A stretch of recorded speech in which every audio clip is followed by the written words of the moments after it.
Committee of the whole meeting to order 1 p.m. February 14th. Happy Valentine's Day, everyone, 2024. Land acknowledge, we respectfully acknowledge that the land on which we gather is the unceded traditional territory, the Shuswap. A recommendation that the Committee of the Whole meeting agenda for February 14th, 2024 be approved as circulated. Councillor Bushel, Councillor Rich, all in favor? Carried. Adoption of the minutes, recommendation that the minutes of the Committee of the Whole meeting held on January 24th, 2024 be adopted. Councillor Evans, Councillor Beach, all in favor? Carried. Okay, we have that's where we are. We're at delegations. We have Highway Maintenance, MOTI, and AIM here today, and perhaps I could get you folks in the galley that are here just to stand up, introduce yourself, and tell us who you belong to and what you do, because there's many of you. Start in the end. Start here. Hi. Good afternoon. I'm Sean Hopkins. I am the operations manager for AIM Roads for Service Area 13. Hi, Amy Berry. I'm the road area manager. I work out of Vernon typically, but I was acting for Danny, the operations manager, in his absence. So I've been assisting with this in the last few months. Thank you. Danny Morris, operations manager for Ministry of Transportation based in Vernon. And Amy can still take care of it. Back to Nell Lane Roads, contract manager, area 13 and area 8. You. Jake Klassen, road superintendent, AIM Roads for area 13. Dale Shelby, also a superintendent for area 13, for AIM Roads. Cindy Walker, quality assurance, area 13, AIM Roads. Thank you. Can I ask one question? Go ahead. What is area 13? So I'm assuming that's us, but where do we go to from where to where? Crystal Waters north to Seymour Arm north. Okay. And the Money Creek interchange to Perry River Bridge. Okay, Perfect, thanks. thank you. That will probably be included in their presentation. Okay, you guys can take it away. Eric, you're online, are you? Yeah, you bet. So Eric Lockmuth, I'm the district manager for the Okanagan-Shuswap district. And yeah, I'll go over a little bit of the area that we look after. And sounds like we have a pretty good contingent there to help answer questions as we go through. So, Yeah. All right, without any further ado, I will see if I can get screen sharing to work. I may need you to stop screen sharing there. Thank you.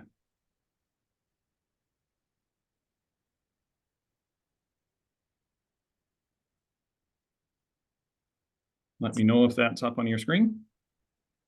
Yep. Yeah, you got it, bud. Perfect. Love when technology works. Let's get rolling. So quick agenda here. We're going to talk about our Okanagan-Shuswap district, which includes those two service areas that were mentioned there.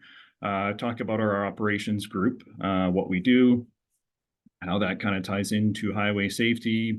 There were some questions specifically regarding Highway 97A and Highway 1, collision history and summary. And then we'll talk a little bit about improvements in the area that recent or perhaps some upcoming. So here is our Highway and Regional Services Department that we fall under across the province. I'm not sure if this map is a little bit tricky to read, but we're split into three major regions across the province. The green being the northern region, the kind of yellowy orange there being our southern interior region, and the blue being the south coast region. So we have three regional offices, one for each of those three regions. As I said, we fall under that southern interior region, and we're made up of a total of 5 districts. The largest amount, the most amount of districts in any of the three regions. And you can see the numbers that are listed on here on this map.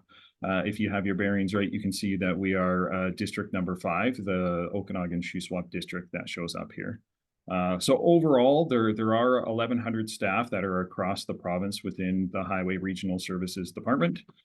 We have 11 district offices, 19 separate community offices, 26 field construction offices, 31 weigh scales and inspection stations that fall under the CVSE banner, and about 420 folks out there in marked vehicles.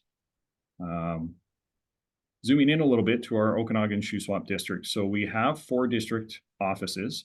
We have offices in Salmon Arm, Vernon, Kelowna, and Penticton. We have about 35 staff, depending on the day and the joy of recruiting folks across these 4 different district offices.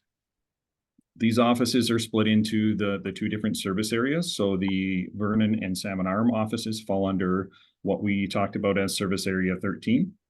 And the Kelowna and Penticton offices fall under Service Area 8.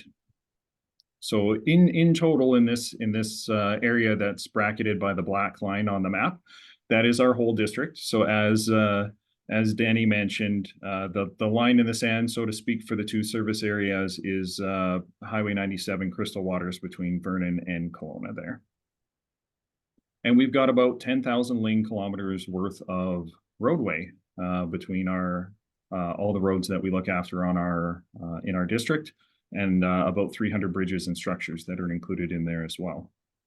So lots for our 35 staff members to be out and about looking at. So just a quick note about operations. So our operations group within the ministry audits and monitors our maintenance contractor, which you got to meet some of those staff there today. We ensure the public highways are repaired safely and efficiently. We're out there responding to public concerns, whether that may be maintenance concern, potholes, concerns with roads, or the use of our right-of-way. We're out there responding to emergency events. So that can be when wildfires, flooding, rock falls, those types of things occur, motor vehicle accidents. We send staff out to significant motor vehicle accidents that have lengthy closures or the ones that involve fatalities typically. So we have within our district 12 of those 35 staff are our operations folks that are looking after those areas. As mentioned, the auditing and monitoring, we do about 135 or more local audits every year within our district. We typically have over 600 monitoring records completed.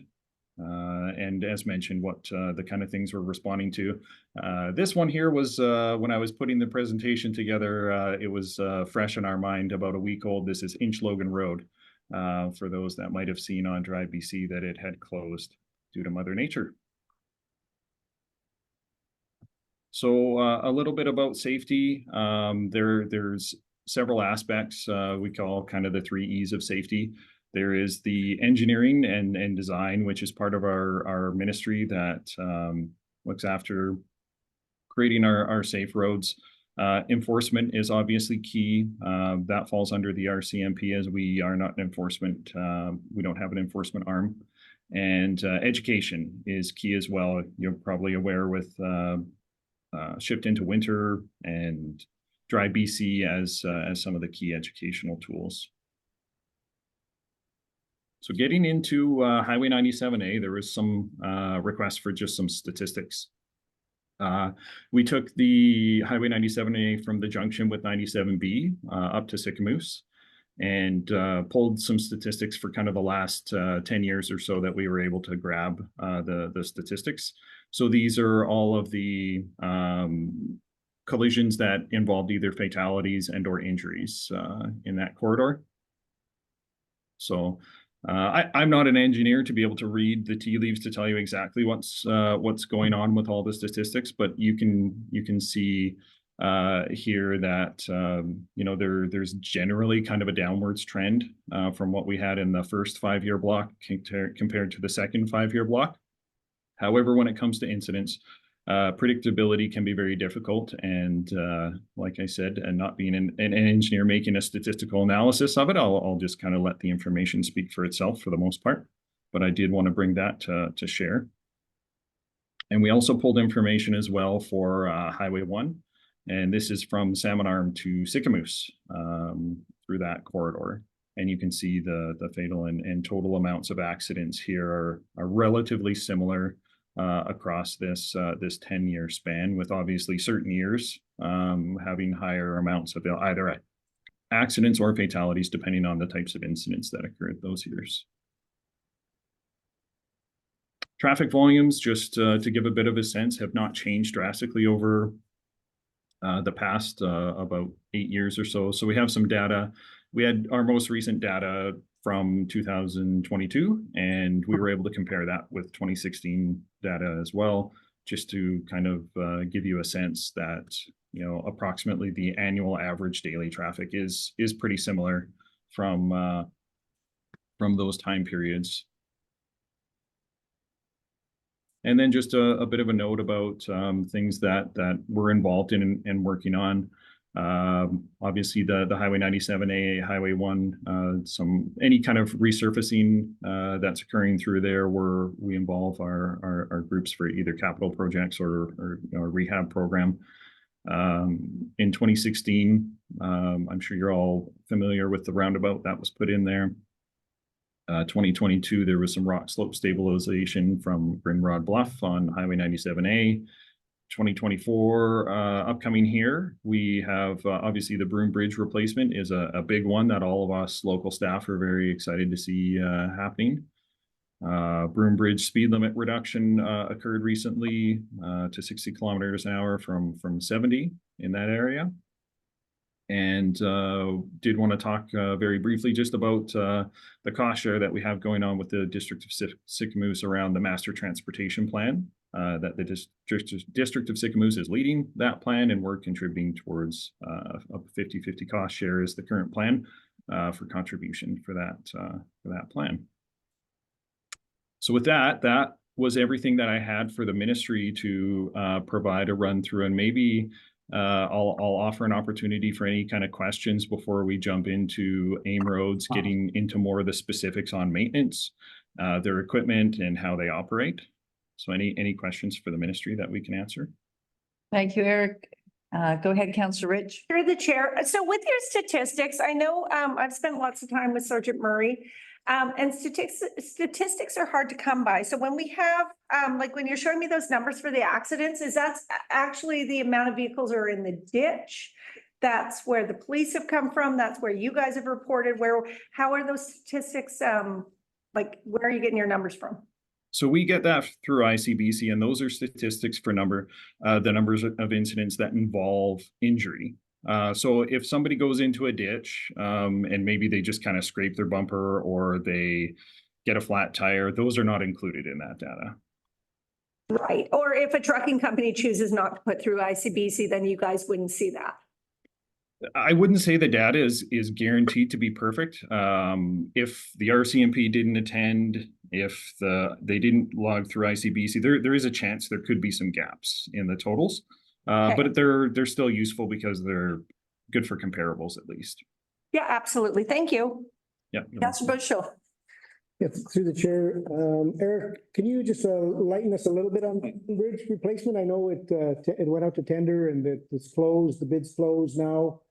And I guess they're going to award it in April or something like that. Are they going to start construction this year, or can you enlighten us on that? And also one other thing about the highway walkway. Is there any plans for a highway walkway between Highway 97 and Canby Salt Squall Road, or anything along the highway there we've been kind of working on? Gotcha. Yeah, I would probably defer to the project group for the bridge replacement for more details. I am aware that they've done kind of a pre-registration for tenderings to get qualified bidders, and that the tender process is ongoing. And I believe you're accurate with the April timeline to get hopefully a successfully tendered project to move forward there. As far as the walkway, I'm not familiar with plans with that than if there are any plans as part of the greater kind of capital project work that's happening in the area. So if there's anything that the project group is working on that I may not be fully up to date on, that's possible. But at the district level, I'm not aware of any plans there. Okay, thank you. Thank you. Daryl, is there anything that you want to pop in and add at this point? Through the chair, not really, no. Okay, thank you. Councillor Beach. Through the chair, the start of the Broom Bridge replacement is slated for 2024. What can we expect in terms of an approximate time it's gonna take to actually rebuild that bridge? Just, I know that that maybe that's a little tough, but are we looking at it being done this year? Are we looking at it being started? And I just remember seeing a lot of work around Salmon Arm that went on for definitely more. Yeah, I haven't seen the latest schedule to know for sure, and some of it will be dependent upon what the contractor that successfully wins the bid proposes for construction during our meetings where we kind of coordinate that. But it will be a multi-year project. It will not be completed by the end of this year. Yeah, we'll be slowed down here in Sycamore. There'll be a lot of slow traffic and there'll be a lot of stop traffic for a while. Go ahead, Kelly. Yeah, and just further to that, I actually just received an email at 12:20 today about specifically from the individuals working on the Burn Bridge. And they are going to they've said the tendering of the project is happening ASAP. And previously, when we spoke, they're scheduling it as a 3-year build. That's how long from construction start to end. It's about 3 years. Thank you. Council, anyone else? All right. So are we turning this over to AIM right now, Eric? Yeah, that would be great. So I'm not sure if it's easiest for you to bring up the presentation or if you'd like me to do the screen share for the AIM portion and walk through it, whatever is your preference. Sure, and we probably have about 10 minutes here. So I mean, we do want to hear from AIM, but in respecting the time that we have and how many things we have to go through today. So go ahead. Thank you. I'm going to share the screen. Thank you.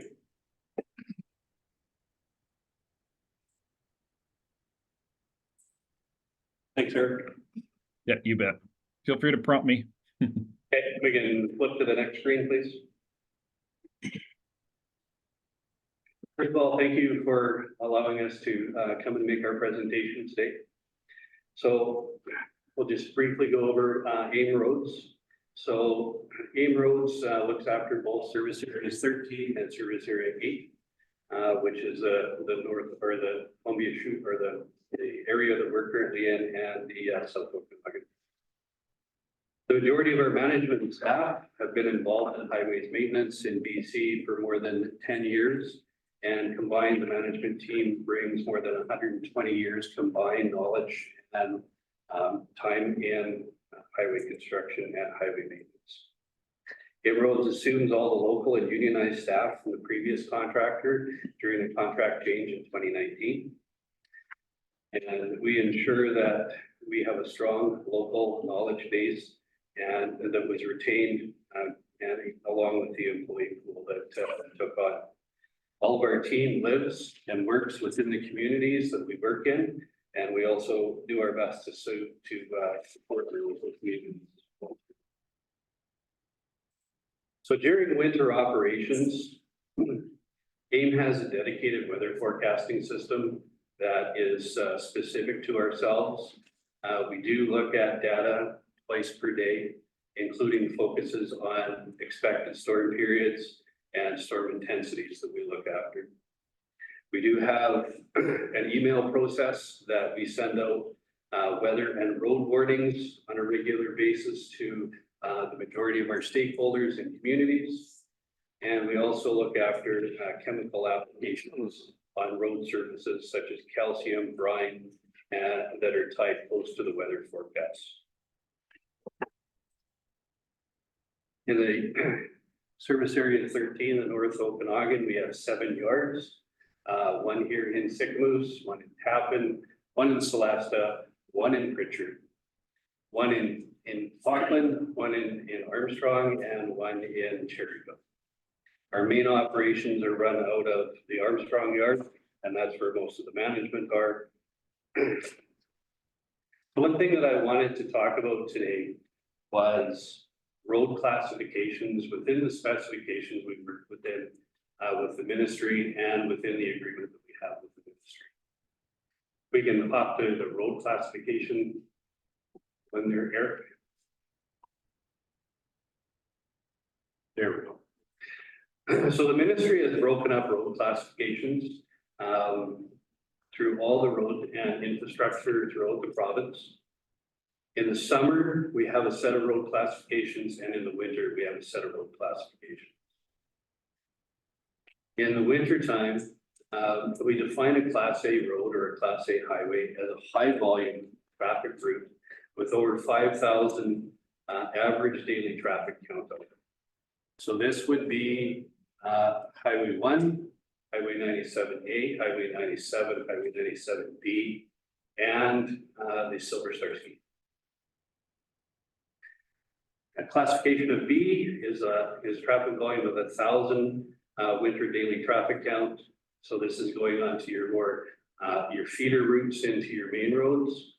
And then the classification of C would be all of your bus routes, so school bus routes and industrial traffic routes. And classifications of D and E are basically your residential roads and side roads that we look after. I won't go into the summer roads because we've limited time. If we could move on to winter maintenance specifications there. So when we look after the highways, when we're looking at snow plowing and accumulations, the ministry has set out specifications for us to adhere to. And on a Class A highway, we can have up to 4 centimeters of accumulation in one lane in either direction. So on a single lane highway such as 97 or a double lane highway such as 97A, we can have up to 4 centimeters of snow on the road surface. If we have a second lane, such as the Trans-Canada does and have a passing lane, we can have 8 centimeters of snow on the second lanes.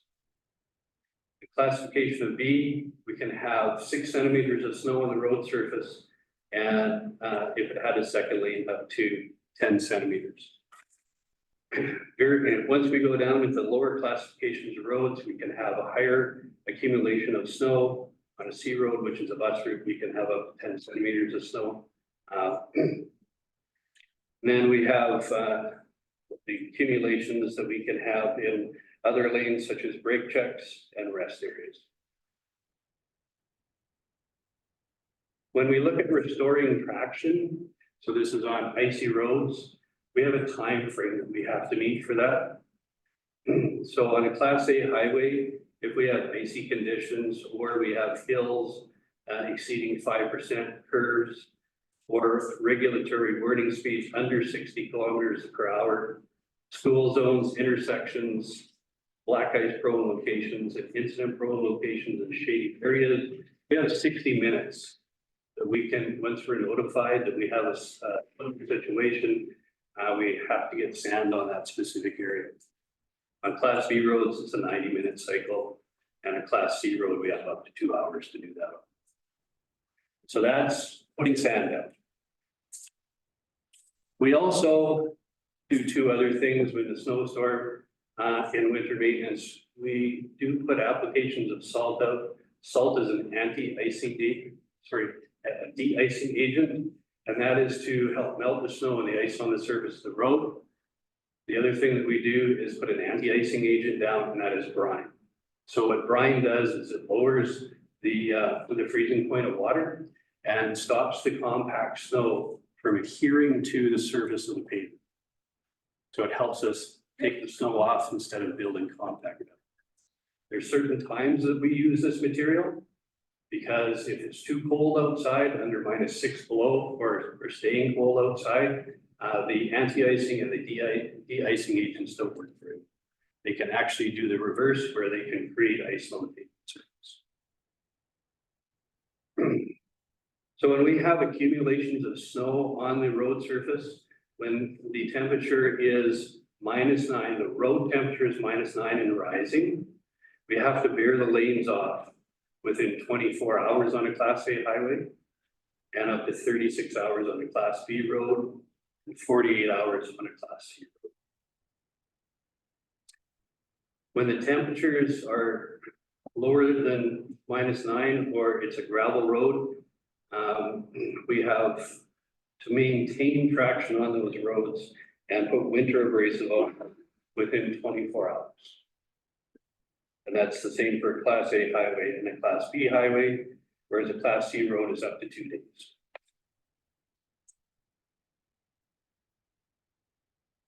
So when I talk about anti-icing, we look at 2 different products that we use. We use a salt brine product that is a 23.8% mixed solution of sodium, salt, and water.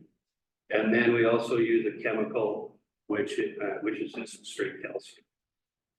And straight calcium will work better in cooler conditions and will actually help melt ice as well too, whereas the brine does not help like melt ice. When we look at traction issues, traction is solved by adding sand to the road or aggregate to the road. And the mainstay of what we do in the wintertime is strictly snow plowing and looking after the anti-icing and the de-icing as well, and sanding. We do use tow plows as well too, so those are the trailers that fit behind a plow truck that swing out into the secondary lane and actually clear a 4-way highway faster. We do have technology for that, and we do have one deployed here in St. Louis.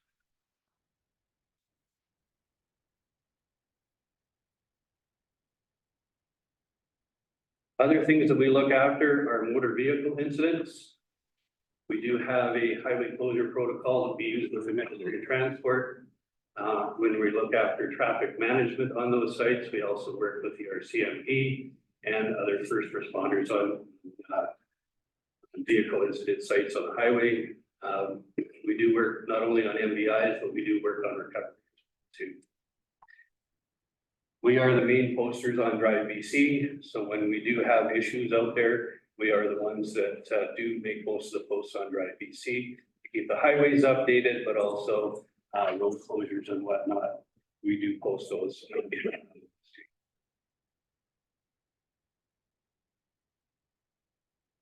So other than that, that's just the quick and dirty of my presentation. And I'm willing to take questions. I know I'm trying to keep it within your time. Yeah, thank you very much. Council, do you guys have any questions? Councillor Rich. Through the chair. Whoever works on your guys' switchboard, like kudos, because always answered, always polite, always gets things done. So I want to say that. I live 10 kilometers out of town on the Trans-Canada, and I drive about 3 times a day in and out of Sycamore. So spend a lot of time out there. But honestly, when I phone in, whoever those ladies are out there, rock star. Give them kudos. So a couple questions. One is, so with staff numbers, I run a small business, so we're talking, do you have 90% of the time, do you have 100% of the workers out there? Like, how are your staff numbers? Because you can talk, but if you don't have people that are out there, and do you have enough employees, and are they able to meet these contracts? Yes, we do. Here in Sycamoose, we're fully staffed in Sycamoose, but you have to understand that, we put a certain number of employees out on each specific shift. And when we do have a storm schedule or a storm coming in, we'll actually beef that up. So we'll call in extra auxiliaries, we'll call in folks on overtime, and we'll also prop that up with subcontractors as well. Okay, excellent. Thank you. Anyone else? Councillor Evans. Thanks for coming out today through the chair. I'd like to ask, so part of my question was answered when you said that at a certain temperature. Is it the brine doesn't work anymore? It actually. Say if it doesn't work below -9. Okay. And so at that point, is it just the sand that needs to be deployed? That's correct. So once it gets really cold outside, once we go down like -10 and lower, all we can do is put sand on and maintain traction. Because once we start putting an anti-icing or a de-icing agent on the road, you're going to get refreeze on a regular basis, and it's just going to build extra ice on the road.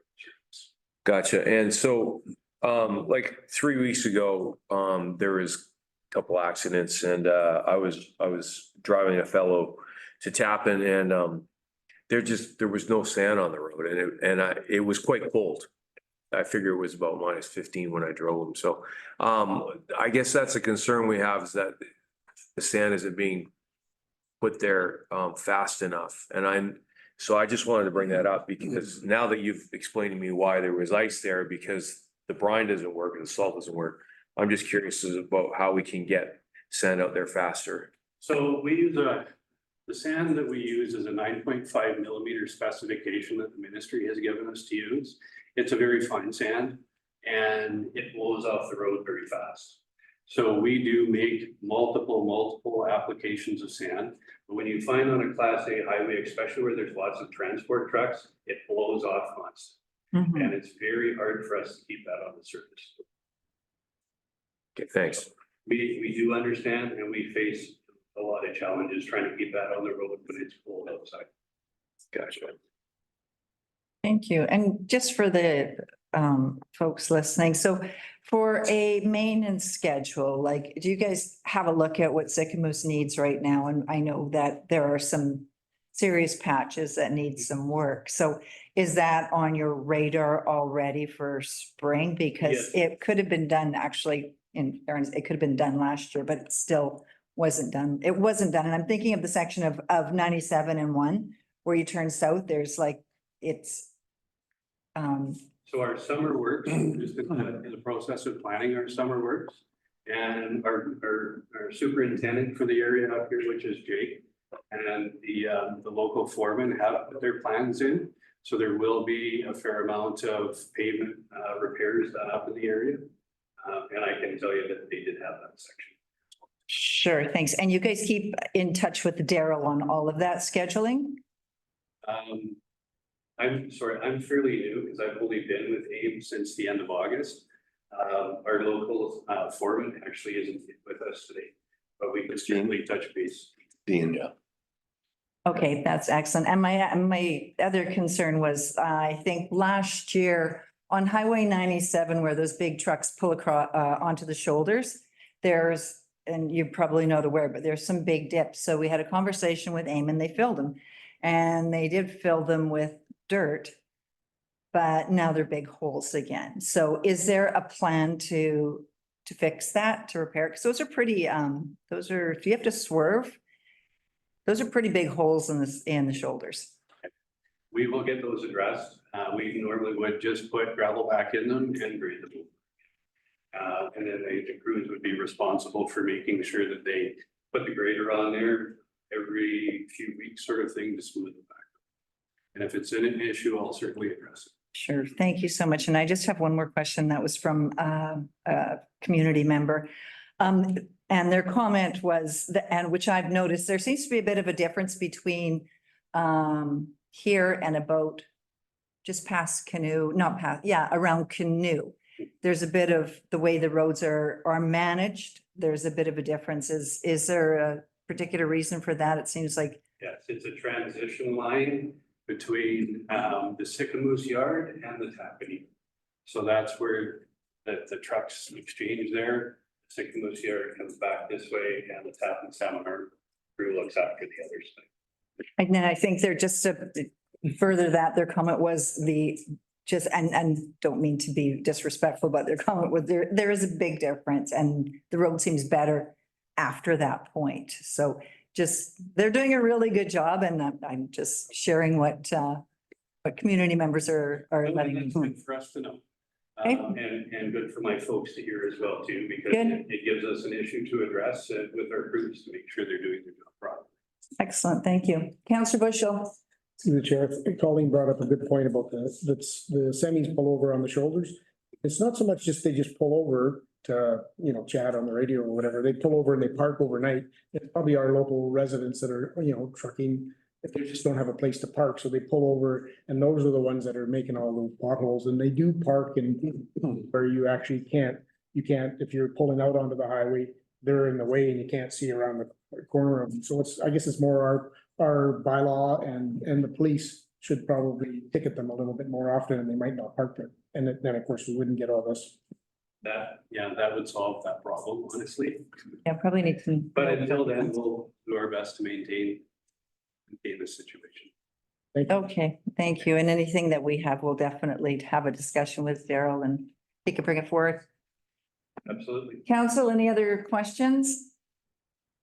Council Beach? Through the chair, I'm just curious if there's been a change in recent years of the grade of sand that you're putting, like the size? There has. So in 2019 is when the ministry changed the specification from a 12.5 mil sand, which is a larger sand, about 3/8 of an inch, to 9.5, which is closer to 1/4 inch sand. That's the largest piece of aggregate that we can have in there. Thank you. Councillor Evans? Thanks through the chair. And does that play into, it's easier to blow that sound off the road? It's a finer sand. Yeah. So it does, the wind from the moves it around. Gotcha. Councillor Beach? Yeah, it probably also plays into less damage to windshields. That's why I'm asking. Yeah. That's a thought. The friends from the ministry can answer that one. Sandier the better? Yes, and that's why it was changed. That's what I figured. Okay, anyone else? Thank you guys very much for being here today. Appreciate it. For all you do. Thank you very Yeah, thanks for inviting us. Take care. much, guys. Okay, moving along, we are going to, John, bylaw, update the wharf bylaw and partnering agreements. There's a recommendation that staff be directed to proceed with preparing the wharf dock and marina bylaw for first 3 readings. John, why don't we let you go first and then we'll move from there. Yes, Mayor Council. In recognition of the amount of time that you folks have to deal with the issues today, I'm going to be really brief on this.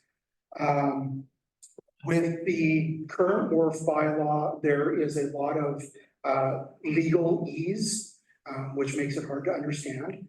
And there's also some changes to the enforcement language and clarification on the process used for impounding and storage of vessels. Just to make it more transparent to the public with what we're doing and how we're doing it. So those are the main changes that I've got in the wharf bylaw. In regards to the towing, we have had a local contractor doing our impounded towing for us the last couple of years. He has sold his business to another person who intends to open up again in 6 months. And previously, we've had other towing contractors in settings ask why they weren't considered for the contract, which is why I'm proposing to do have both of them on as contractors under the same terms as we had with Glenn's water taxi, which will increase the amount of coverage from the 5 days a week to 7 days a week, and be a more equitable share of the businesses that comes from that. Okay, thank you, John. Council? Through the chair, how many vessels and towing stuff do we do a year? Last year, we only did one for towing. And part of that was because the water went down so quickly, we were having difficulties finding places to put them. But the Glenn's was providing me all the documentation on them, so I could track them and the amount of violations that they were happening. Anyone else? Councillor Bailey? Yeah, so I just see that you have a whole kind of chart here about new proposed fines and everything. Do you want to just kind of go through the rationale for that? Because some of them are huge increases. Yes, the proposed fines are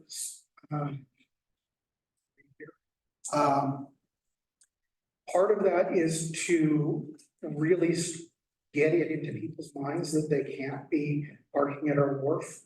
And then other ones, such as the refueling on a wharf or making repairs. That's the potential costs associated with the cleanup of that. I tried to make it so that the fines were stiff enough that people would choose to go to a marina rather than take the risk of getting the fine or being impounded. Last year I didn't write any of the fines, partially because it's difficult to track down the owners. And it'll be the same moving forward. It is very difficult to track down owners, but if I can give them a $500 fine, or which is what I'm proposing for parking overnight, and then they're aware of it, I don't necessarily bring that money into the district, but it does make them aware that there's a very large fine, and hopefully prevents them from coming back and actually going and getting proper mortgage. Follow-up. Would this fine system be same that we're talking about where you don't actually have to present it in person? We're talking about that change with this Currently, thing. Through the chair, currently this is on the municipal ticket system, which is what we're using. I do have to present them directly to the person. And there again, that's why sort of the difficulties on getting them collected, especially with vessels. There's very rarely there are people on the vessels. But would this change if we change that system as well? When we go to the bond system or bylaw fence notices, I'll be able to place them on the vessels. However, getting registered owner information on vessels is very problematic. So it'll still be a chore to try and collect. Councillor Rich, then Councillor Bushel. Through the chair, do we have a big sign that says don't park here, and that if this is where our fines are at, and if they go up, that so people are like, well, I don't want to do that? Through the chair, we do have a sign saying that there's no mortgage there between the hours of 10 p.m. and 6 a.m. I believe. That is on my signs list to get Daryl to do a different sign pending on the adoption of a new law file. Thanks. Councillor Bushel. Yes, through the chair. Yeah, John, it's always good to update things. The wharf bylaw and the partnering agreement is going to be included in the three readings, or are they going to be separate? Like, would we know who we're doing business with as councillors?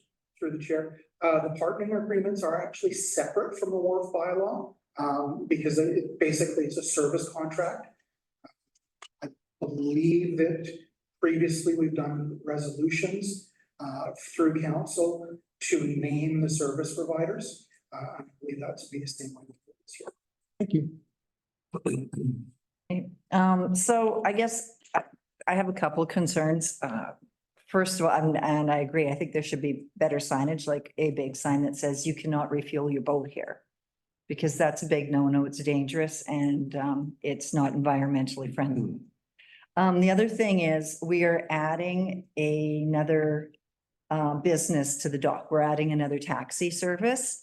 So, and there is another taxi service in town. So now I'm starting, last year we had one which was fine, which did the job, but now we're adding two.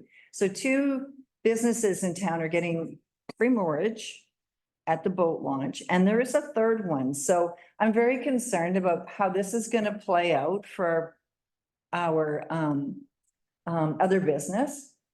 And if we need to, and that's two boats taking up space on our public dock that could be used for people running in and out. So I guess I'm not sure if we need to, or need two. And with the potential of a third one, perhaps putting up their hand and going, hey, you know what, I want some free space there as well. So I'm not sure if we should tender this or, expression of interest, or we should probably do something that's going to address this, because this is a red herring. For the chair. From what I understand, the third water taxi is run out of a private marina, which is part of their business. So I didn't actually consider them for this. Just a lack of foresight, I would guess. In regards to the two water taxi businesses being there. With my patrols throughout the day and the evenings on there, I've very rarely seen the water taxi vessels during the day. So really, they're only getting the moorage provided at night when they're actually doing the patrolling of the waters. Yes, they will have a spot there, but it's not a designated spot. If there's no space there, they'll have to go to one of our other wharves. Councillor Bushel.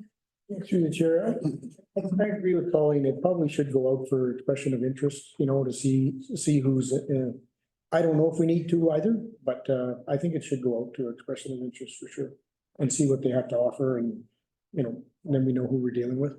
I mean, I don't know, I know Glenn, we took Glenn on, he's been in the town forever, but I don't know the new owner and I don't know who the other operator is, but if you had an expression of interest and they can tell us about themselves, it would be a good thing. Nothing wrong with that. Through the chair, I can work with Sarah on getting something put together for that and see if we can get it posted. Does council want to perhaps table this? Or do we want to? Sarah? Through the chair, so I think John's looking for direction. Is council in support of bringing the new wharf bylaw forward for first readings? As it is right now, is council in favor of the bylaw? So are we talking about that 935 bylaw? 935, is that? The wharf, dock and marina bylaw is being proposed for place. Yeah, 935. 935. 935. Okay, yeah, just wanna. Yeah. Councillor Beach, did you have something you want to add? I mean, I think we should deal with that. We should bring that forward. I'm in favor. And The motion. everyone's good with the financial changes on it? Bailey? Just ask a question. So it looks like 935 was the one enacted in 2017. So are we talking about bring forward, is it 1058? Yes, it's 1058. Okay. The new version of the bylaw. And through the chair, sorry. And the fines itself will actually be an amendment to the municipal ticket information bylaw. So there'll be two that will come at the same time. It'd be this new wharf bylaw and the MTI amendment bylaw. Okay. Can I just ask? Yep, go ahead. So the difference between 958 and what you're proposing, what are they?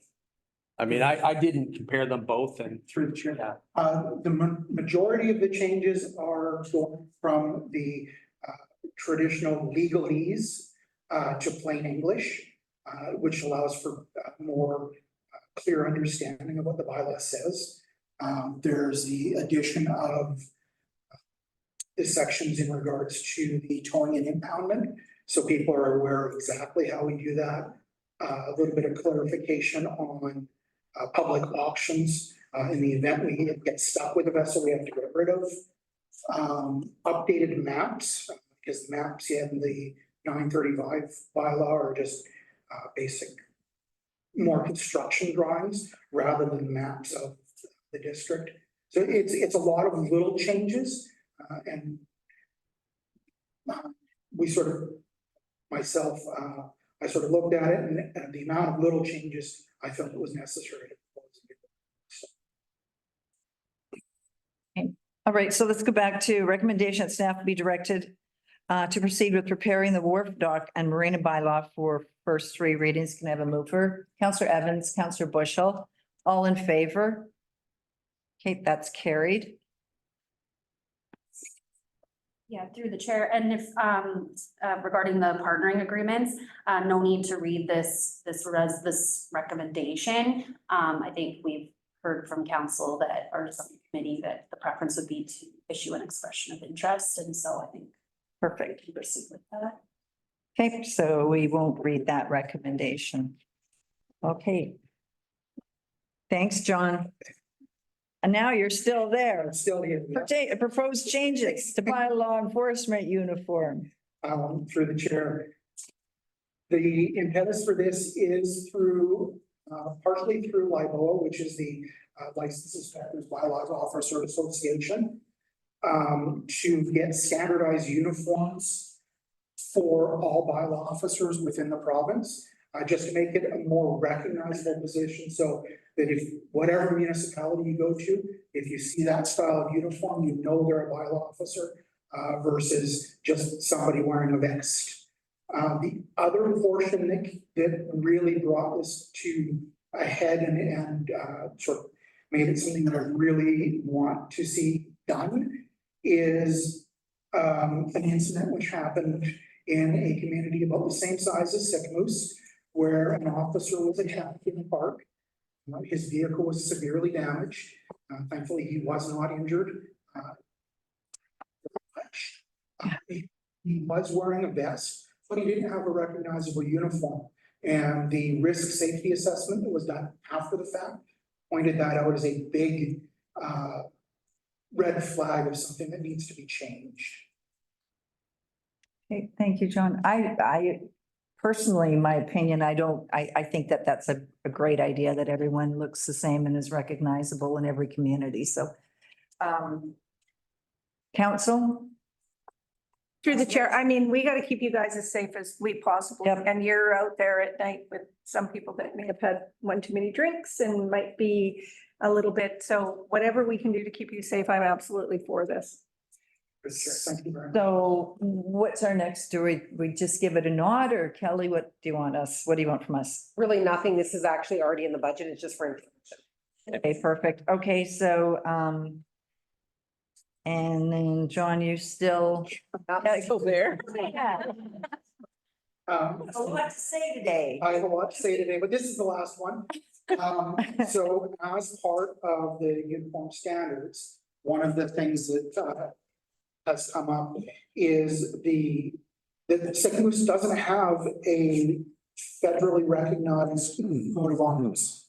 We have our corporate logo, which is more geared toward advertising and promotion, whereas a coat of arms is officially recognized in the province and the federal level as being, this is a person that is responsible for Sycamore. You know, and while it's not necessary, I think it would be a good thing to look into. And that's what I'm sort of asking for, is be able to look into this, get a resolution from council, giving me permission to look into this and approach the Heraldic Society for information and cost, etc. Okay, thank you. So there is a recommendation here that staff be directed to formally request a grant of emblems from the Canadian Heraldic Authority on behalf of the District of Sycamore. Could I get a mover? Councillor Rich, Councillor Busho.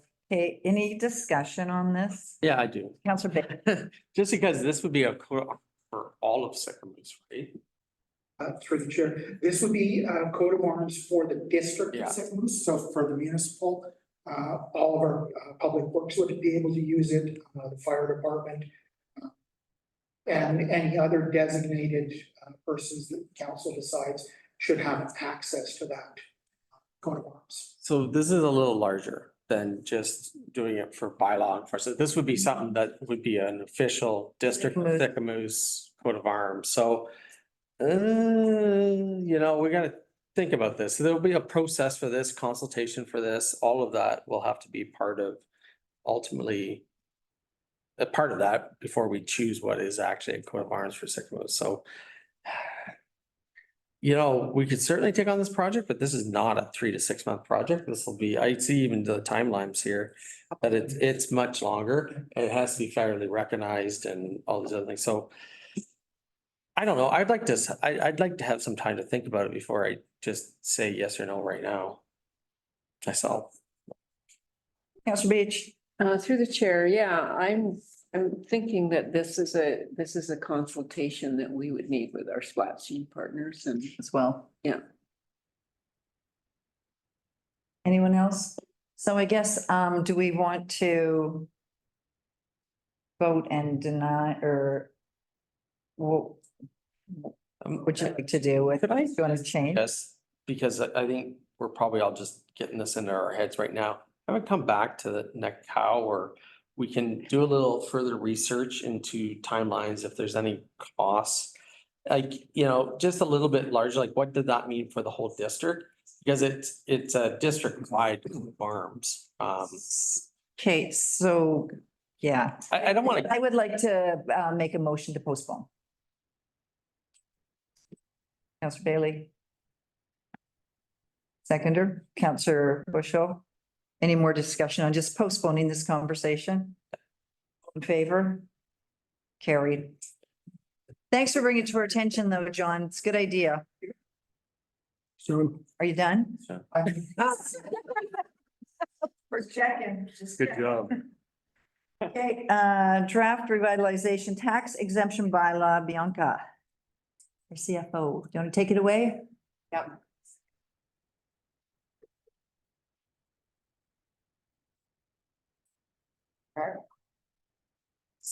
Okay, so all council was given a survey, so we're gonna just kind of go over survey results and the draft bylaw that has come from the survey results. So timeline, so August 23rd, I did a presentation to council on our revitalization tax exemptions, and there was interest to update it. September 13th brought it back to discuss the revised areas, and council didn't make a decision. It was decided that we needed to think about it a little bit more, so that came to the survey. So the survey was dispersed on November 22nd. And today we're here to go over those results and the suggested bylaw amendments. So the first part of the survey was everyone ranked the different areas. And this is where everyone ranked them. So I just put a star where everyone had ranked everything. So hotel and town center were ranked the most important. And industrial and highway commercial the least.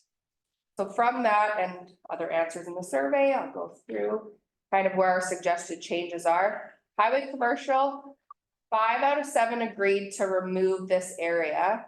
1 wanted the incentives for positive developments like the new Dairy Queen. One thing to note there, DQ was eligible for this exemption and never applied for it. Just good to know that we're having development without any incentives needed. And then 1 believed that DOS should continue encouraging development on the highway. So looking at this recommendation, remove exemption area, majority rule there. So the draft has the highway commercial taken out. Hotel exemption area, 1 did not want the incentive, stating that it would happen without a tax exemption. 2 supported it, but thought that the amount should be decreased. Some suggestions were 5-year, 100% plus 5-year graduated. Should be just a 5-year exemption, not 10-year. And then 4 supported and also wanted to decrease the number of units to 25 plus to be more, you know, a bit of a smaller hotel as well. So recommendation, reduce the number of sleeping units to 25 plus requirement. And we could talk about, I can go back to any of these if you want to discuss later, but just kind of go over the results first. Industrial development, 2 did not want the incentive, would happen without tax exemption. 6 out of 7, so 1 of the 2 said that if we were to do the exemption, targeting, they all wanted to see target industries that bring employment, examples, no exemptions for storage, minimum employees of 4 plus. Expanding the area to include all industrial zones, so there is a few other, 1 down Monashee Road and a few on the frontage road that are also industrial, 4 supported, including those as well, if they're an industrial zone parcel. So recommendation, not allowing any exemptions for commercial storage facilities. One thing to note, looking at employment requirements would be extremely difficult, if not impossible. So trying to aim it on the commercial operations that don't have very many employees is the best way to do that. So commercial storage, not including exemptions for that. And then expanding the map to include the other industrial zoned parcels. So before Steffi left, she made me a nice new map to include a few other parcels that are industrial zone. Town center is a little more complex of one. So I asked which areas within, so this is the OCP, which areas people, the council would like to see with exemptions. And of that, majority said yes for all of them, except for highway commercial area A, which I found interesting. So recommended to take out the purple section, no exemption there. And then just looking at the amount of the exemption areas. So you have option one of including everything as the same, keeping the. Yeah, real quick. Option one is keeping the whole area, one town center with the 10-year, 5 years, 100%, 5-year graduated, or option two is breaking it into two parts. One, our core town center, and two, I haven't come up with a name for it yet, but town center outskirts, I don't know, we'll get something better. Option two, so at the end, we can discuss what council wants to do there. And then if we wanted to do that second option, we could keep, you know, core town center as the 10 years and maybe the outskirts 5 years, either 100% or graduated 5-year. Just two options for discussion later. Also recommended changes, so exemptions, commercial storage, just like industrial. Look at permitted uses. One suggestion was not allowing for cannabis and alcohol retail. This wouldn't include those where they're actually like making it on scene, like a distillery or winery or whatever, just for retail. And then drive-through service and vehicle service stations.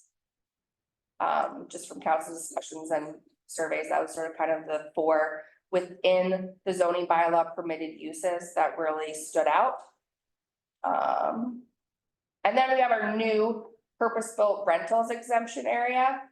So survey results, one did not want this incentive. One supports incentive, but wanted it to be at least a minimum of 20 units to get a bigger bang for our buck. And then 5 supported the incentive. So looking at the definition, right now we have drafted means a project with 10 or more dwelling units. So not quite that 20 that's being suggested, but a little bit more than 5. And draft the exemption area, so this would be anywhere within municipal boundaries, and it'd be a 10-year, 100% municipal exemption. So we can come back and discuss this. Also, we put in there, so some requirements. So the project would require a housing agreement and a covenant registered on title, which would, for a minimum, be drafted at 25 years, which is actually longer than the 10 years of the exemption, just to make sure that we have those rental units for a long period. Restrict it to residential use, long-term, rental only 10-year, prohibit stratification, prohibit individual sales, and prohibit short-term rentals. Okay. Okay, so that's the draft and have our discussion, but next steps on this would be get council's blessing on the draft and any changes, obtain a legal review of the draft bylaw, bring to council for first 3 readings, give public notice, and then adopt the bylaw and get this in place. Thank you, Bianca. Okay, we're gonna open it up. Councillor Bushel. Through the chair. You know, I got to looking at the highway commercial stuff and there's, if you really look at our highway commercial, there's really nothing left. There's other than the Finlayson property. There is only our property on Sea Frontage Road, which is for sale and that we had some interest on it just in the last few days. But if you look at all the property in Sycamore, it's pretty much all used up. You know, A&W's talking about doing something over there at the Petrocan and you know, there's just not a lot of property. So I got thinking about that highway commercial area A, and just think if we don't, you know, think in the future and think down the road, I'm sure those lots are way too deep. Someday they're gonna get subdivided and be in half, that you would think. So that, you know, that you could actually develop them, but being that large of a parcel. So I thought, why don't we include an incentive on that to try to get something happening on that property? I know we have to try to get the developer to move on it, but it's just something, it's the only piece of highway commercial left. I don't know of any other properties that aren't for sale on the highway. Counselor Bailey. Well, I definitely think highway commercial should be out of it, and I own a piece of property and I don't think I should get an incentive, because it's also the redevelopment of it, right? Like, it's not just, it's something's already there. It's if you go and you redevelop it, then you can apply to it. I just think we have a finite set of finances and money that we can forego in terms of incentives and put it where we do want to see that development. We always, as part of our core strategic approach is to do the town center, talk about it all the time. So that's why I said, well, just forget about the rest, because it does cost us money, right? It's not, this isn't free. And so I just like to see the money put where we actually do want to. So I think we just have to, personally, I think we just have to pick and choose, so. Counselor Bushel. Maybe I'll rephrase it, like, some of the zoning on that is, I mean, that's part of the problem. I mean, it's own country, some of it's own country, residential. Right. So somehow to incentivize to subdivide, you know, I don't know, it's part of the OCP. You know, some of it should be town center. All the stuff on Finlayson should be town center. All the stuff on the highway should be highway commercial. So it's just some planning and, you know, something to think about. I you know, I know we're setting this bylaw, and I just think, should we take another close look at that area on how to make Finlayson town center? I don't. But if we rezone it, sorry, yeah. Can we, Counselor Evans first and Counselor Bailey? Yeah, I agree with Gord. I think I don't want to limit myself. I don't want to limit us too much. And I think I'd like to keep that option open. Counselor Bailey. Yeah, but we can rezone it, and then, you know, at the time, then it would be eligible for the incentive. So, you know, all of a sudden, say we come up with a really good plan for what is currently in highway commercial A around Finland. Got rezoned, correct me if I'm wrong, we would not be eligible? So right now, like whatever we make the map, so like if it's in the mapped area, then it would be eligible for exemption as long as it's commercial nature and not one of the few that aren't an exempt use. So it needs to be in the map. So if we kept the map, like right now, everything colored within the town center revitalization tax exemption area. Right now would be chopping it out, the highway commercial piece. So it needs to be within, so right now we're removing the purple Right. for the draft. Counselor Bailey, then Counselor Bushel. Right, so if we're gonna do that, then we should make it, zone it town center commercial, not highway commercial, right? That's then they comply with what the town center commercial provisions are, not that you get, you know, all the benefits of the highway commercial, but you still consider town center commercial. I guess one or the other, really. Just for clarity, it's kind of confusing because these are based on development permit areas. So there's like multiple layers of development permit areas. So that highway commercial area A is part of our greater town center development area.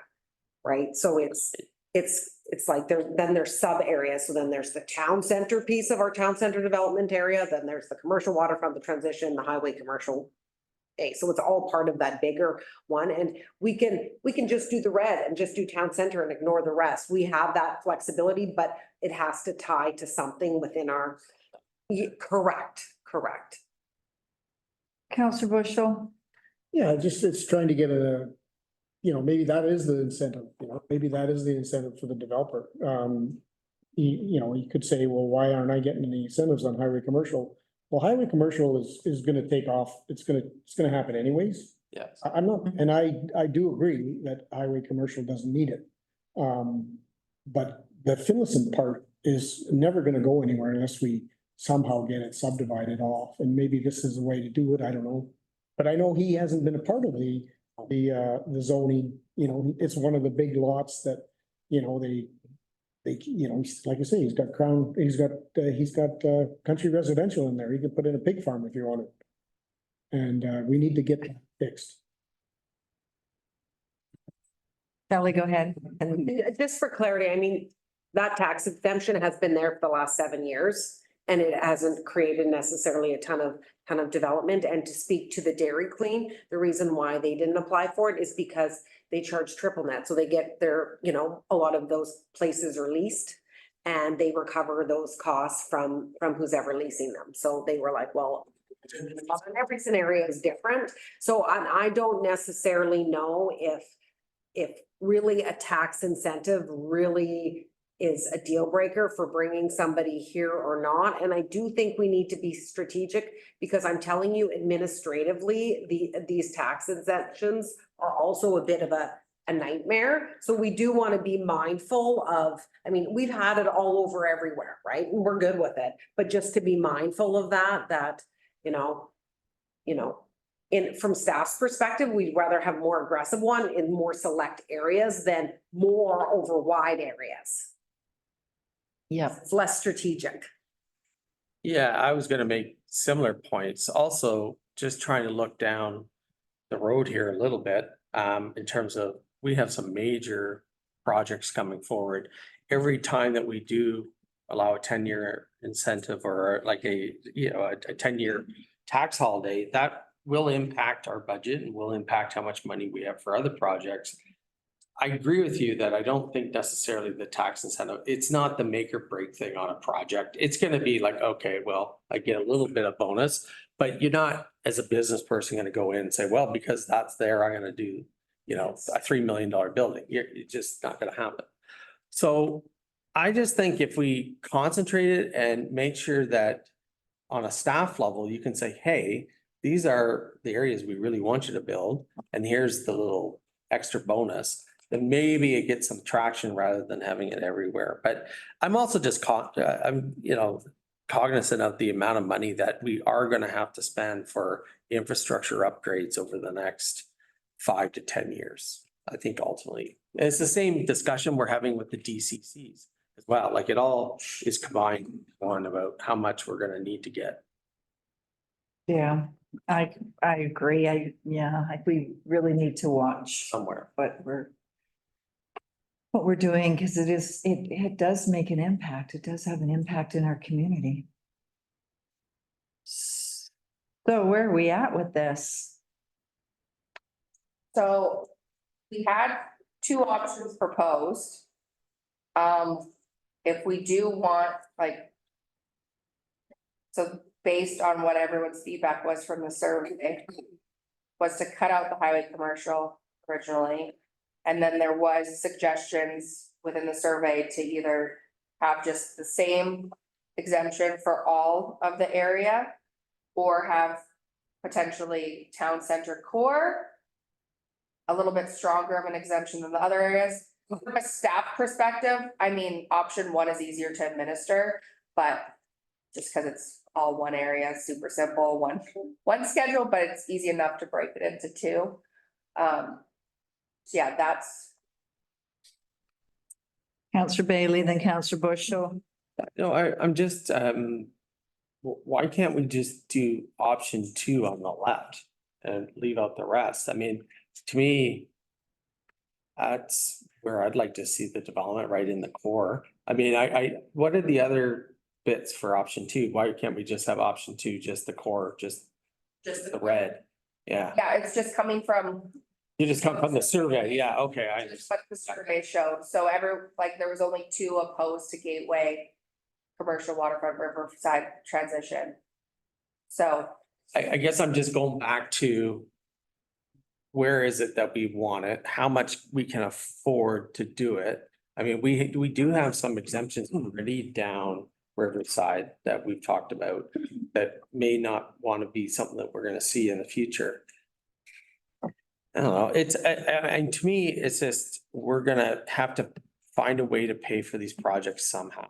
and anything that is not gonna contribute to them, it's just gonna be another tough choice we'll need to make on, the tax rolls, so.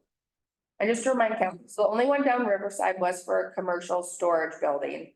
Everything else has been in the town center core, other than the laundromat was in the gateway tract. Right. Yeah, and also the Highway commercial. motor sports. Nope, this one was all gateway, so 2 gateway. Counselor Bushel, did you have, Yeah, I just, is there any reason why we have on the south side of Capella, we have incentives there? Those are residential properties? Is that, we might have, I think it was straight from our OCP. Yeah, this is from our OCP, so it may be zoned right now residential use, but it's in our OCP to develop it to commercial, so when that actually happens, if it actually happens, they would be eligible for a tax incentive. yeah, I do like the downtown core and, Main Street and the Main Street entrance. But I mean, the developers aren't breaking down our door right now. The only development is within, so I'm good at making it simple.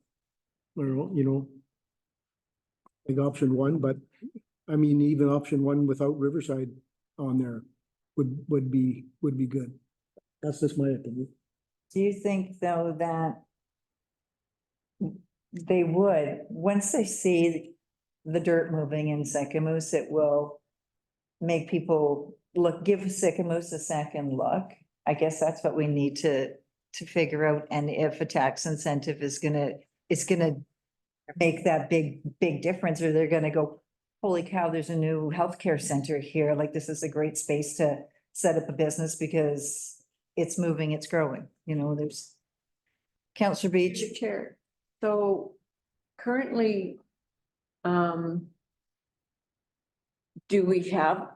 what do we have in place? Option one, more or less? No, Riverside. Don't have it. Everything in the colors in this image, everything, everything, yeah, Everything. everything. Oh, okay. Yeah, I hear what you're saying, Madam Mayor, about once things start moving and shaking here, that this will change. So, is it fair to say that, I think that option one or two, or we could focus on the downtown area.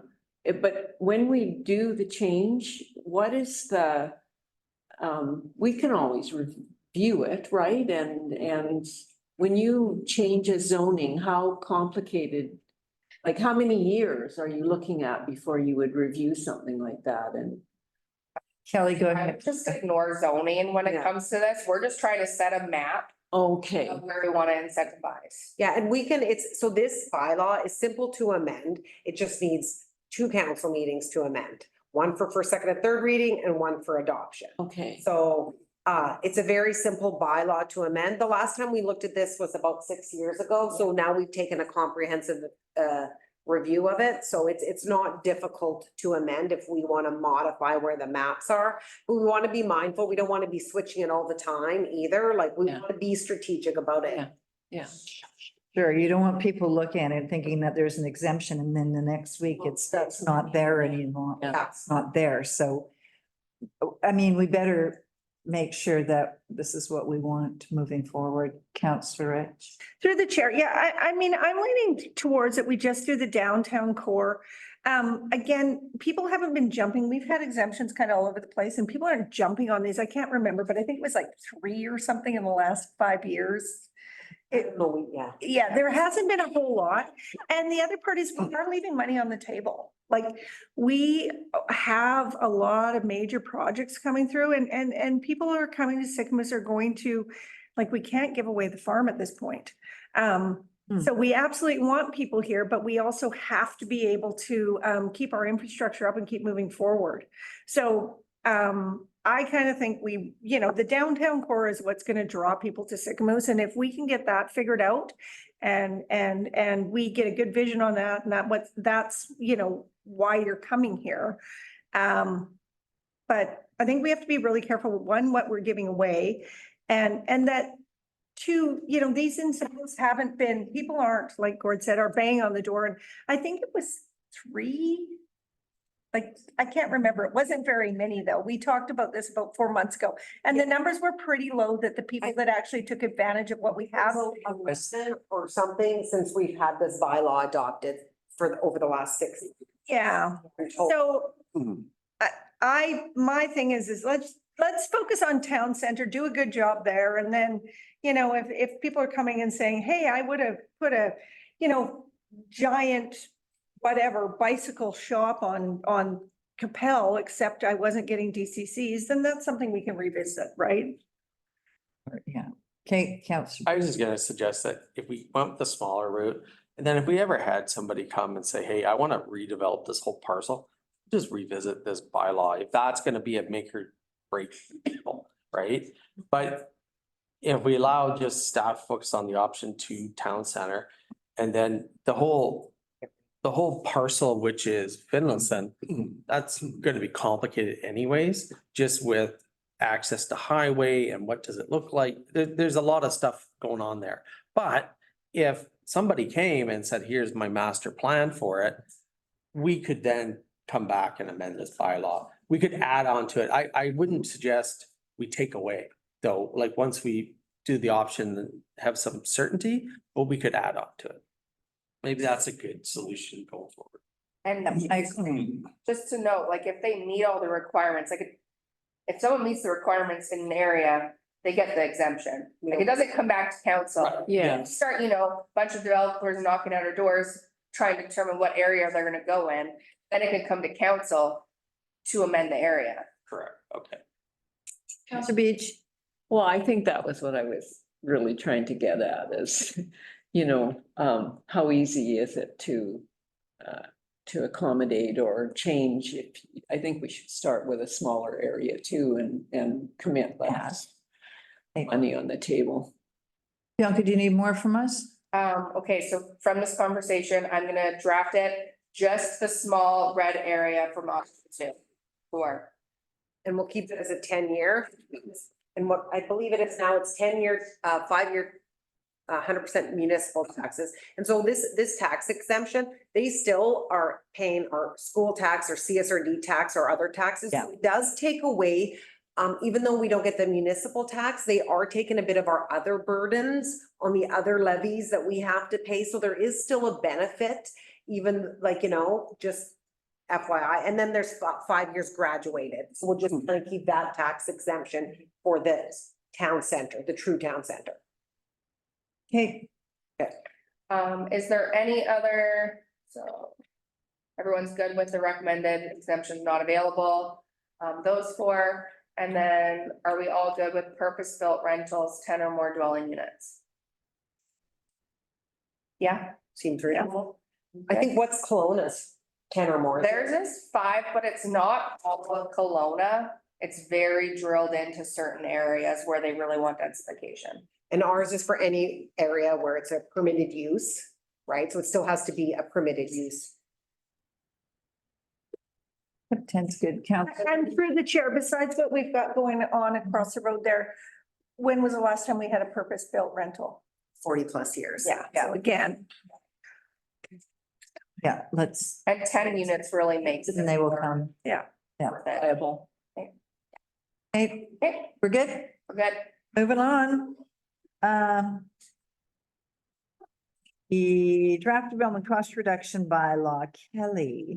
And sorry, I have no fancy PowerPoint to go with this, but That is that. I know, right? Okay, I'm just going to make sure my zooming is right. And then I just have a very written bylaw. It's actually a nice, simple one to review.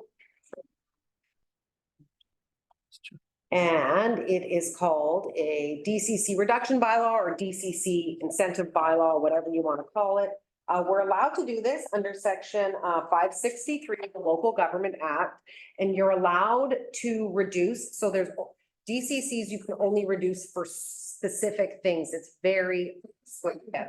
And so you're allowed to do it on two types of eligible developments of which we can define. And one is on a not-for-profit rental housing or a for-profit affordable rental housing.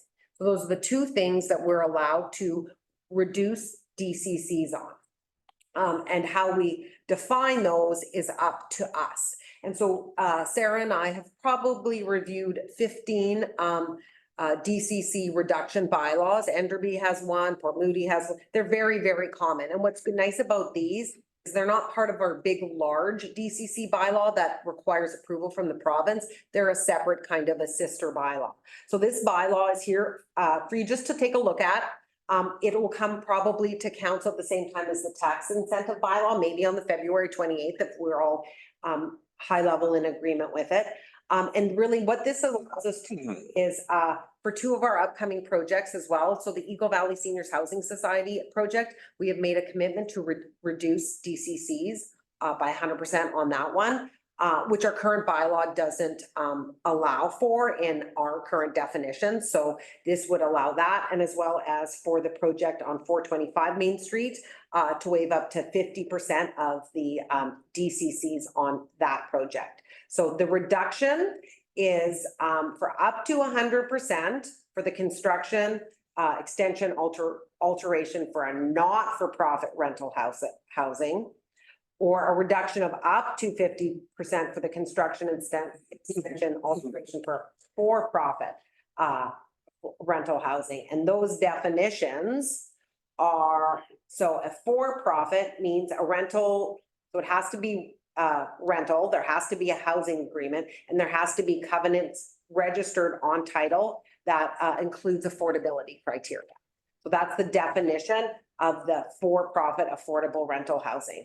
And so, for example, our upcoming agreement today, our lawyers, like for them, that is an affordable housing rental agreement. I took the word out affordable because I didn't want it to be misleading because there's no rental caps, but that's a definition that's acceptable as far as legal goes. Oh, I've got somebody raising their hand. Oh, it's Malcolm. No, Sarah. And then I'll be 1 second, Malcolm. And then for a for-profit rental housing, this is one that is owned by either BC Housing, CMHC, or a municipal corporation or a registered society. And there is, you know, rental housing criteria to be put on there, or rental housing agreements from BC Housing or CMHC. So it's very general, so that if there is projects that come up in the future and that anybody who qualifies for this, then we have the flexibility of providing up to 100% or up to 50%. It's a pretty simple bylaw and it's a pretty easy read. It's only like 3 pages, which is nice. Not like how many pages is your 46 taxes? Yes. Thanks, Kelly. And I'm open for any questions or comments. I just wanted to bring this up so it wasn't a surprise. Thank you. Councillor McCabe. Yeah, hi, good afternoon. Hola. Hola. I guess my question was, in part B of the definitions, where it says affordable, could we change that to attainable? Or would that not meet the provincial criteria? Because, you know, we don't want to mislead people that the 425 development is affordable, because it'll be market value for most of the units. So I guess my question is it semantics, or does it matter whether it's called affordable or attainable? Go ahead, Kelly. Yeah, I can most definitely answer this for you. So this for-profit affordable rental housing is what is in the Local Government Act. So we have to use that, and then we have to define what that is. So we've defined a for-profit affordable rental housing as a rental complex that has a housing agreement on it that includes affordability criteria, of which that project meets that criteria.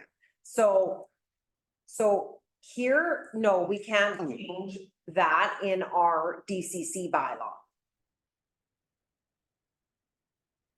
Are you good, Malcolm? But I understand what you're saying. Okay, Counselor Bailey. Yeah, so I mean, this seems like a no-brainer. Council's made the decision on 425. And also we made the decision on the Eagle Valley Housing Society. So I guess my only question is, I mean, it looks fine to me. But this is with council approval though, right? Yeah, Because up to. so, I mean, for them to get the 100% or even the 50%, it would have to come to council to say, yes, we agree with this project. It's not just something we would do automatically on a staff level. Correct. We can even put in here, you know. That could get a little expensive. We could add, and we reviewed a few and they have a lot of different, you know, options in there. We could put at the discretion, at council's discretion, a reduction of 100%. You know, if that makes the council feel better, so that council needs to approve that as part of whatever transaction that is occurring. Add that, yeah. I think that would be. Good idea. Council will become more comfortable. Okay. Anything else? Lee? I have nothing. Are we good to move on? I am, and this will be brought forward then at the next council meeting with the staff report. Okay, thank you very much. Thank you. Okay, 2024 resolutions for Silga, UBCM, FCM, Sarah, I will take it away. Chairs, so on, at the January 10th, Committee of the Whole meeting, we brought forward the call for resolutions from the Southern Interior Local Government Association.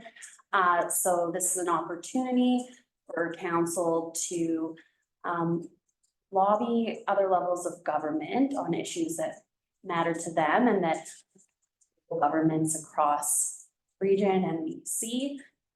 So based on that discussion, there were 3 topics to draft resolutions for: the Residential Tenancy Act, invasive mussels, and economic resiliency for tourism dependent communities.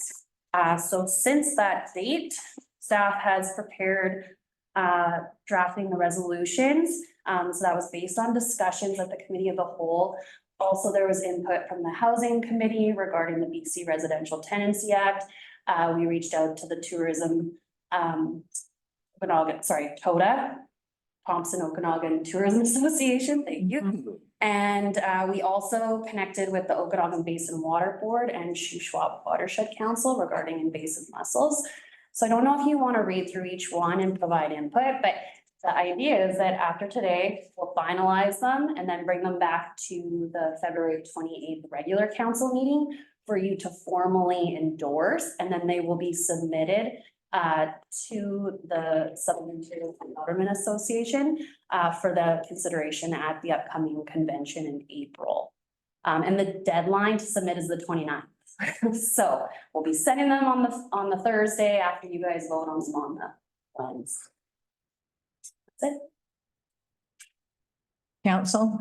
Councilor Bailey. Yeah, thank you for the one that you and I worked on. It was very, very well written, and I think it kind of hit the mark there, in my opinion. I just on the Residential Tenancy Act one, I mean, this is a sensitive kind of issue and topic, and I just wonder if it comes across that, I don't know, it's a delicate balance, this Tenancy Act thing. I guess what I'm saying is that there's going to be a lot of people that want longer tenants' rights, and there's others that are going to want stronger landlord rights. And I guess I'm wondering whether we should be wading into this, is kind of what I'm saying. I get the both sides of it, but I'll throw it out there for the discussion. So, okay. Yeah, go ahead, Councilor. Yeah, through the chair, and I sit on the Housing Committee. And we've done a lot of discussion on this. And we've talked a lot about, and we haven't been able to come up with a good, I think, an agreement on this. And I kind of feel that the same way is absolutely we need more rights for folks that own homes and how that works. But we also have to be very careful because the housing market is at less than 1%. And we need to be very careful that we're not making people homeless to make more money on housing. And that is very, like, we have to be very careful what we're doing here. So this is not one that I'm kind of with Ian on this. I have gone back and forth, and I have been an owner and I have been a renter.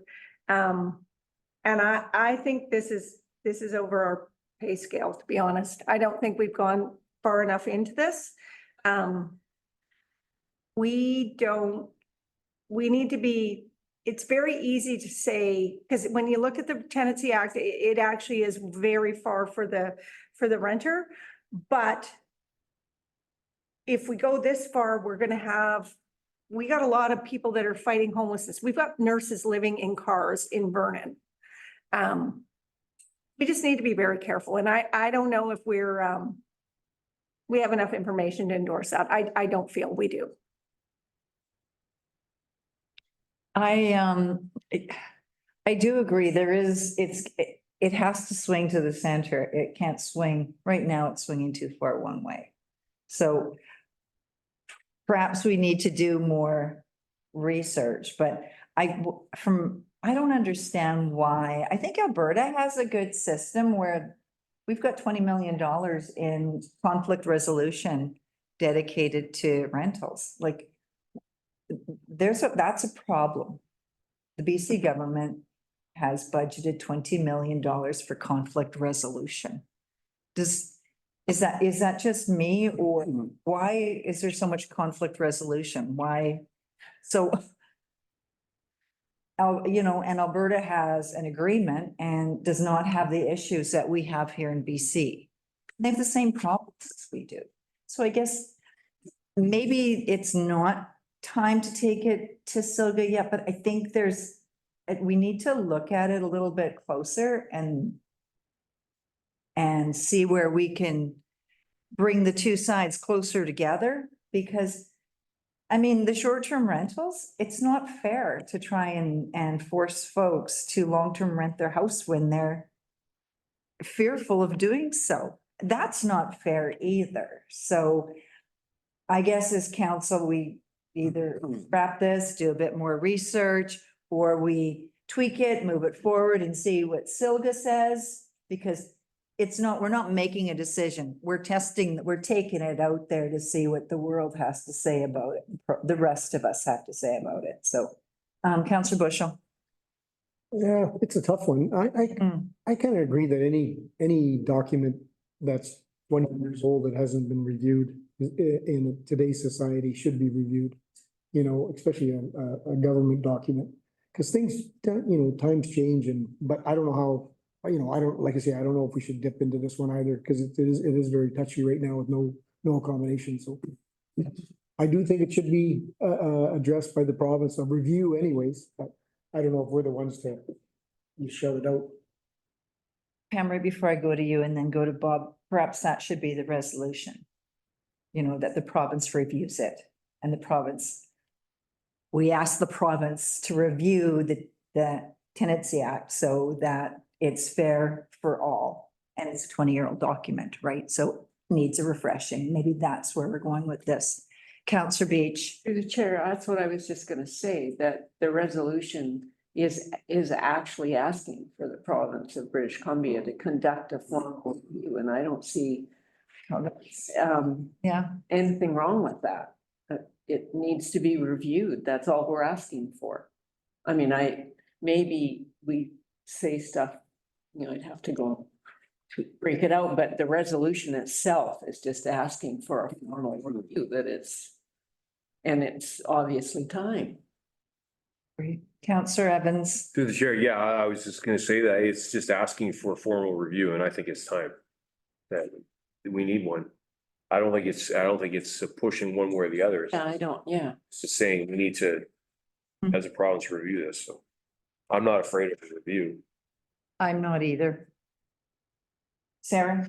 Through the chair, I'll just share that I think it was a Soyuz, or maybe it was Oliver, that they submitted a resolution about a review in 2016. And at that time, the province said that there was no consideration of completing a review. It's been a few more years. So, the therefore, the action item is that there be a formal review that includes meaningful consultation with stakeholders and considers tenancy legislation enacted in other jurisdictions. But it's completely up to you guys as to whether you want to see it or not. We can pause and wait. Yeah, but pausing right now and waiting, I mean, the government isn't pausing and waiting right now on some rent restrictions and speculation taxes and all of that stuff that fits into this. Councillor Rich, did you? Yeah, through the chair. I mean, I think that it isn't like if we put this out there, we're putting it out there. It isn't like, oh, hey. So I think if we put it out there, we got to be wholehearted into this. And just personally, I think the issue with the lack of places for people to live within BC and Canada is much bigger than tenancy. And until we have that sorted, Tenancy Act is not going to fix it. Speculation, short-term rentals, that is not, we don't have enough homes for the number of people who are in Canada. And I think we have to be very careful what we support when we're trying to solve it with a really small, I think that's like looking through like a really teeny tiny scope going, this is going to fix it. And personally, I don't back it because I don't think until we have housing sorted in BC and Canada that trying to fix it with a Tenancy Act or supporting a Tenancy Act or asking for a revitalization of the Tenancy Act is going to solve the problem. That's me. However, just to that point, this is like years away. Like by the time they look at this, it's just, it takes a long time. I don't think it will affect the now. And it's just putting it on someone's radar. And it has been put on someone's radar, but you know, I mean, there's lots of things that are put on radars that just don't go anywhere, but unless you keep picking at it, nothing will ever change, right? So there's got to be a happy medium for everyone. So I think that's what we do. I feel that's part of my job as local government is to take some of this stuff and push it back and go, you know what, this isn't working for, you know, British Columbians or Sycamoosians. Like we need it reviewed. Councillor Bailey. I think all good points. It's just, I just don't think this is the right approach because it's kind of opening up. I mean, market forces are what market forces are, and there's just a complete lack of housing, and that's where the market is at this point. So that does give landlords and anybody who wants rent a very large amount of power already. And this is what the Tenancy Act is trying to do, is balance it. The problem that I think we're experiencing in the whole residential marketplace is a severe lack of housing, period. And trying to tweak a piece of legislation isn't necessarily gonna solve that. Well, it won't solve it at all, right? Until we actually get supply back into it. I think there's something here, but I don't know if it's quite there how we've written it. I think we're talking that we need to find balance into the marketplace. There is no balance in this marketplace right now. I mean, if you're a tenant, there's not a lot of choice at all. So, you know, because we have this thing totally off kilter at this point, I just don't know if we're going to solve it with a Tenancy Act, you know, provision. That's just kind of where I'm coming from. And it's very sensitive because, you know, tenants are rightfully feeling very fearful. They would lose that house or lose that, you know, place to live. Even if someone sells it, right, you lose it. So I don't know. I just want to be kind of sensitive to it and try to find it. Councillor Beach. Yeah, I don't know. I was gonna ask Siobhan to explain or Ian concept that, I mean, rental is housing and quite often it's all we can afford. So are we talking the difference between trying to promote ownership of tiny homes or what are we talking about here? I think what we're talking about here is someone, as an example, I think this came from freeing up housing, right? Rather than short-term renting housing. No one wants to short-term rent their house or long-term rent their house because of the complications around it. So they short-term rent because they're only there for 4 weeks and they're out. That's the agreement. But putting a long-term renter in your home is a whole different ballgame. And it's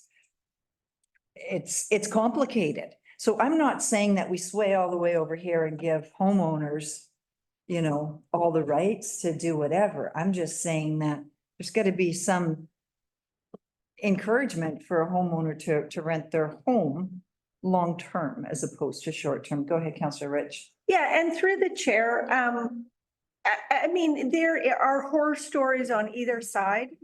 And the $15 million that the BC government has now put in BC, the biggest thing between Alberta and BC is actually the amount of time to go through the process. So right now it's 18 months. So as a land, if I owned a house and I didn't want you in there and you're not paying your rent and you got 19 dogs you're not supposed to have, it would take me 18 months to actually start going through the process. And you could not pay rent, you could be thrashing the place, and there's absolutely nothing I can do about that. And I'm still paying the mortgage and my property's getting damaged.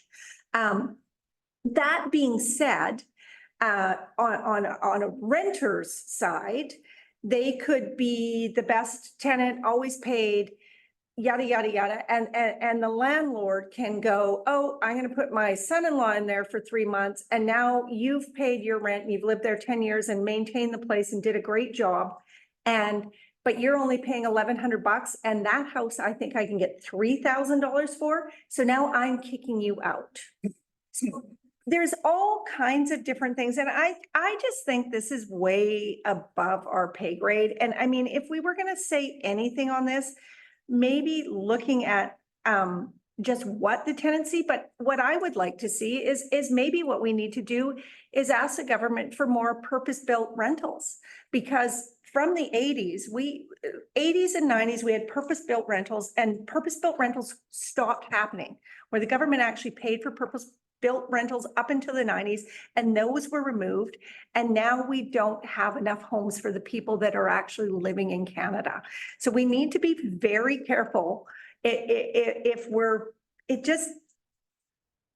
it's really thick. And I think we have to really think about all the different layers before we endorse anything on this. It's scary. Councillor Bushel. I don't know, like you say, and you allow people to come in and you wonder why your housing problem's getting bad. Doesn't take a rocket scientist. I don't know, I mean, I feel the top, you know. How about we just take this one back and revisit it, reread it, and then send it out again? We'll just reword it. I don't think it's above our pay grade. I think that we do have a voice and we should share it. I believe that that's what we do. So, yeah, we're part of this process. I mean, we got stuff all the way to FCM based on, you know, us sitting here talking about it, making these changes, having these conversations about it and moving it forward. So maybe we just have another look at this one and see if we have some softer words or different words. Councillor Beach. Yeah, thank you. Through the chair, I just want to say, it's complicated and maybe this is too simplistic for what we're talking about. We need to really look at all the angles a bit more, but so I get what you're saying. Yeah, and through the chair, I mean, I think we have to be very thoughtful if we are going to endorse this. This isn't, I heard Bob's cousin's brother didn't have a great tenant. I think that you have to be very, very knowledgeable if you're endorsing this. And, you know, how are we going to get that knowledge before we do that? I think we all have to be very schooled on what's happening here before we endorse it. This is a big one. Okay, so let's take that one off let's see if we can reject that one. Go ahead, Sarah. Through the chair, I guess I'm unclear as to how the staff would be rewording it at this point based on the discussion, so. Because we're unclear. That's why you're unclear. We are. Bring it on our council agenda next week. Doesn't mean you have to read it. Doesn't mean you can vote on it. It doesn't have to be a carried motion, so. Right? Yeah. It's just a suggestion, right? So unless there's specific, if you guys want to think about it and see, maybe we can do some tweaking with it too. Not sure. Okay, just have a look and digest it. Councillor Rich. Through the chair, I love the muscle thing. I just want to put that out there. Totally support that one. Invasive mussels, I'm in. Okay, so let's move on here. Kelly, go ahead. Okay, what's on the? You're at Sycamoose Development Corporation. Okay, this is just really quick, just to give you an update. So last time we had a call for volunteers, it was right before the election and it was kind of quick and the process, wasn't as we had all desired it to be. So we have 3 board members' terms that are expiring at the next AGM. So we're scheduling the AGM on May 22nd. So it aligns, we're changing when we're having it. So it aligns when we approve the year-end financial statements, which makes sense. So the 3 board members' terms that are expiring are Brett Joyce, Dave Hamilton, and Alan. In addition, there's 1 vacant position, which is Jeremy Fair. So what we're planning on doing is the AGM is scheduled for May. It's February right now, the 14th. So it's still early, but I'm just giving everybody the heads up that we're looking at advertising, call for volunteers the month of March. Okay, so we put an ad out then. And then in April, we will receive, and what we'd like to do is this time do a proper application form. So before we asked, just for, hey, give us your resume, what are you interested in? And we get a whole mixed bag of responses from a one-liner to a bunch of information. So what we'd like to do is create more of an application form that somebody completes. So we're getting the same thing from every applicant. So we're gonna work on what exactly that would look like and what kind of information. It won't be a long grotesque app. It's maximum couple pages, right? Just a little bit of information. And then we'll bring back those application back to council, probably in April. And then we can go through them and decide, if we wanted to have the whole team or just a couple counselors, do some interviews with certain applicants or not. We can still determine what that process will look like. We have lots of time in April to determine before the AGM, May 22nd. So just in terms of timeline, I'm just putting everybody, just so we all understand, we're gonna put out ads in March, we're gonna collect we're gonna do some kind of application form, we're gonna get something consistent from everybody. It'll be brought back to council, most likely in an in-camera meeting, because at that point, we haven't decided who we're picking for what, and then we can have a discussion on how we want to go through selecting our preferred candidates. Because last time I know there was quite a few comments because we didn't get an opportunity to actually sit down and interview or ask some questions with some of the board members, which might have been important for ones that we don't know, because there were a few that had great resumes, but we don't know anything about them, right? So we want to avoid a rushed decision. And then moving forward, everybody will always have a 2-year term. So it's 3 and 4. Every year, we're gonna try to make this process good, so then we can just repeat it every year, and it's gonna be a staggering 4 and 3. So there's always some consistency. So with that, I'm open to questions. Council? Councillor Bushel. Yes, through the chair. Yeah, good update, Kelly. Thank you. I might have missed it. Is the outgoing board members, are they, does Carly know if they're interested in staying on? That's a good question. I don't know yet. I'm sure they are. I think some of them are. And so then they'd fill out the same application like everything else, right? And then we go through the process and make sure we're happy with it and then make our choices. But I honestly don't know. Okay. Thank you. Okay, all right. Any other questions for Kelly? It's pretty easy.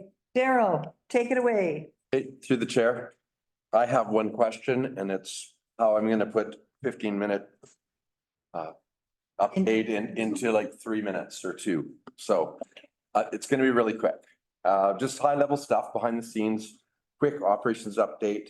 And I'm just gonna say right now that There's a video that I will send you when I get back to the office and you can watch it. It's about a 4-minute video. It's about an event that we're bringing into town. It's called the Backyard Ultra. And when I saw the video, it's so cool. These guys are like super athletes and they go around the clock. It's physical, it's mental. There's a documentary called the Barkley Marathon, the race that eats its young.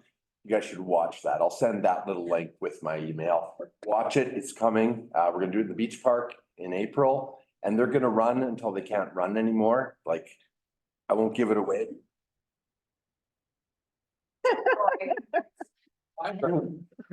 Daryl, thank you. for Awesome. that. As a matter of fact, That'll be coming. I got a comment. Minutes to my presentation, so I will send that out to you guys.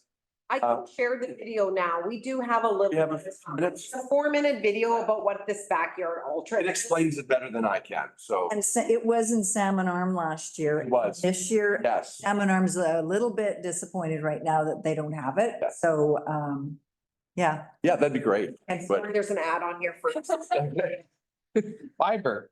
That's, just bear with me.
Hmm.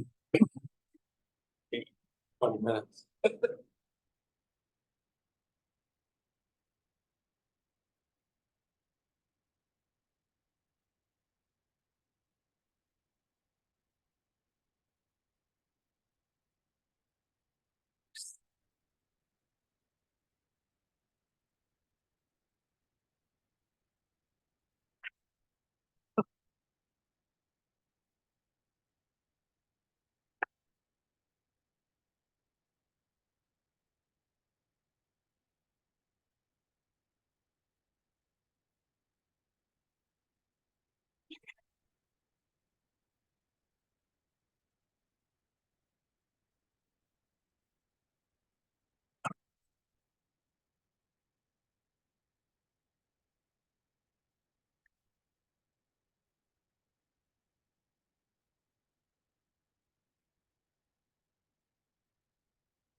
Yes, super cool event. Yeah, so the ER Barry's, the Canadian guy they showed, he'll be coming as a volunteer, but there's quite a community of people that do this.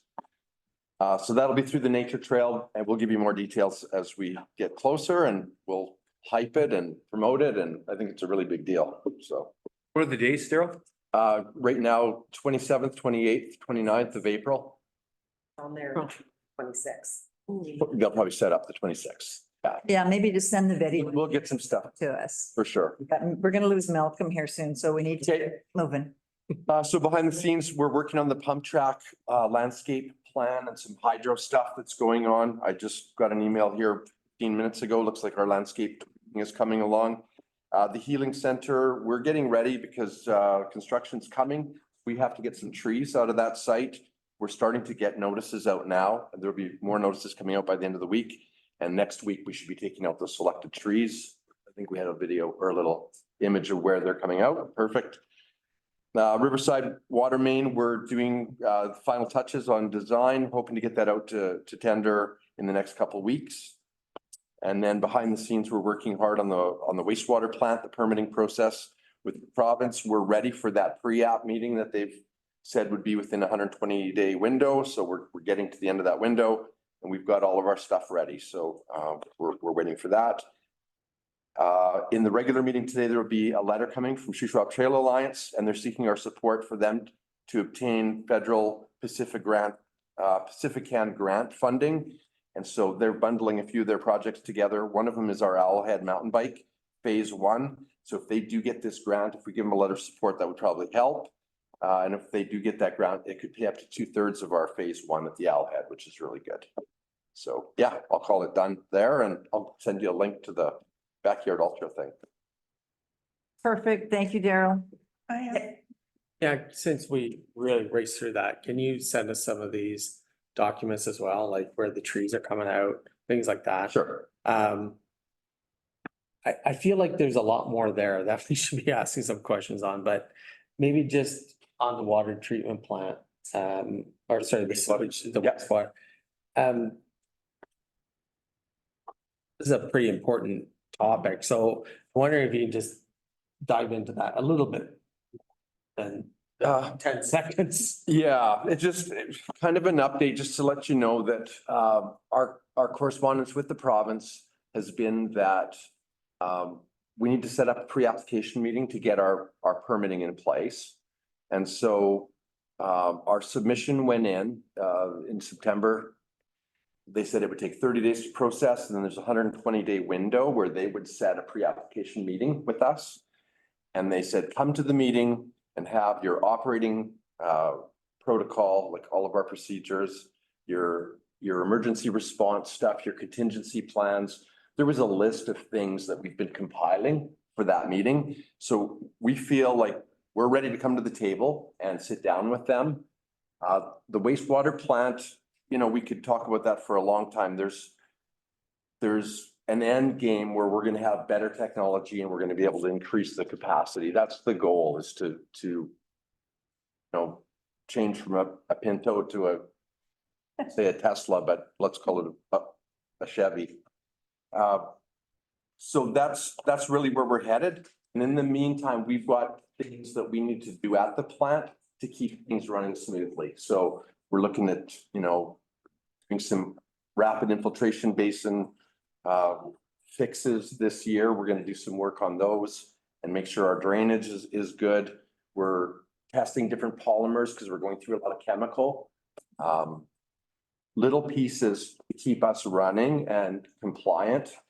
And then we're planning for the longer term stuff. So the province is really going to direct what's going to be allowed in the end game. I don't want to throw a lot of resources, money, or effort into, you know, a sequence batch reactors. What I'm hearing we're going to need, get rid of the phosphorus, and we're going to need different pieces, maybe UV.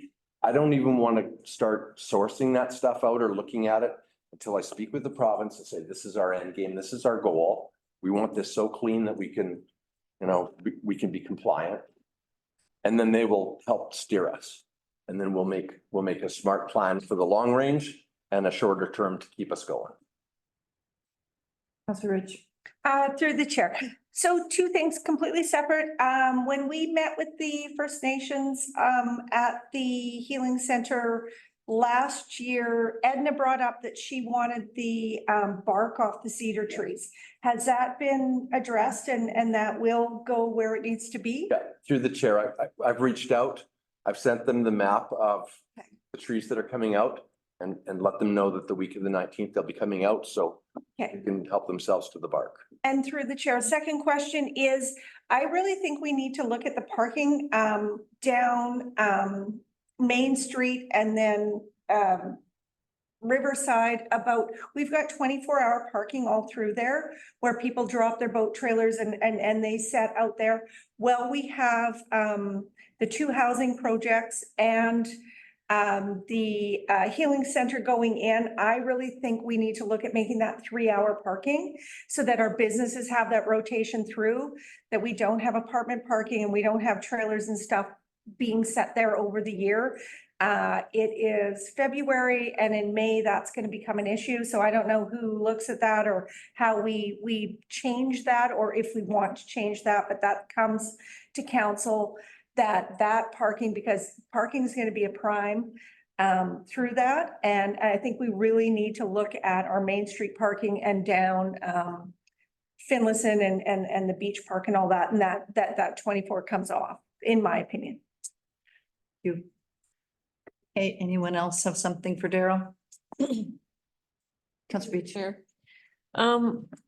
I have no idea whether this is really possible, but with the wastewater plant, we have so much area, space, land out there. And if we need more cleansing, more treatment, I am wondering if we could look at a sort of more natural process as a possibility. Would we have to change elevations of holding ponds, and would we have to do planting and create a nature kind of a natural course for water to run? But everything that I've looked into says that ultimately that is way cheaper than trying to build new infrastructure. And it only increases in its value over time as it matures. Gibson's Landing is obviously one of the prime examples. And I know that their environment is very, they've got some natural assets that we would almost, we've got the space and we've got the soil and the land. We'd still have to create the setting in which we could do that. But I'd really like to start looking at how we can better utilize our own soil and natural setting to do some of the cleaning that we need to do for wastewater. Through the chair, super good points and discussions that we're having around the table over at the plant.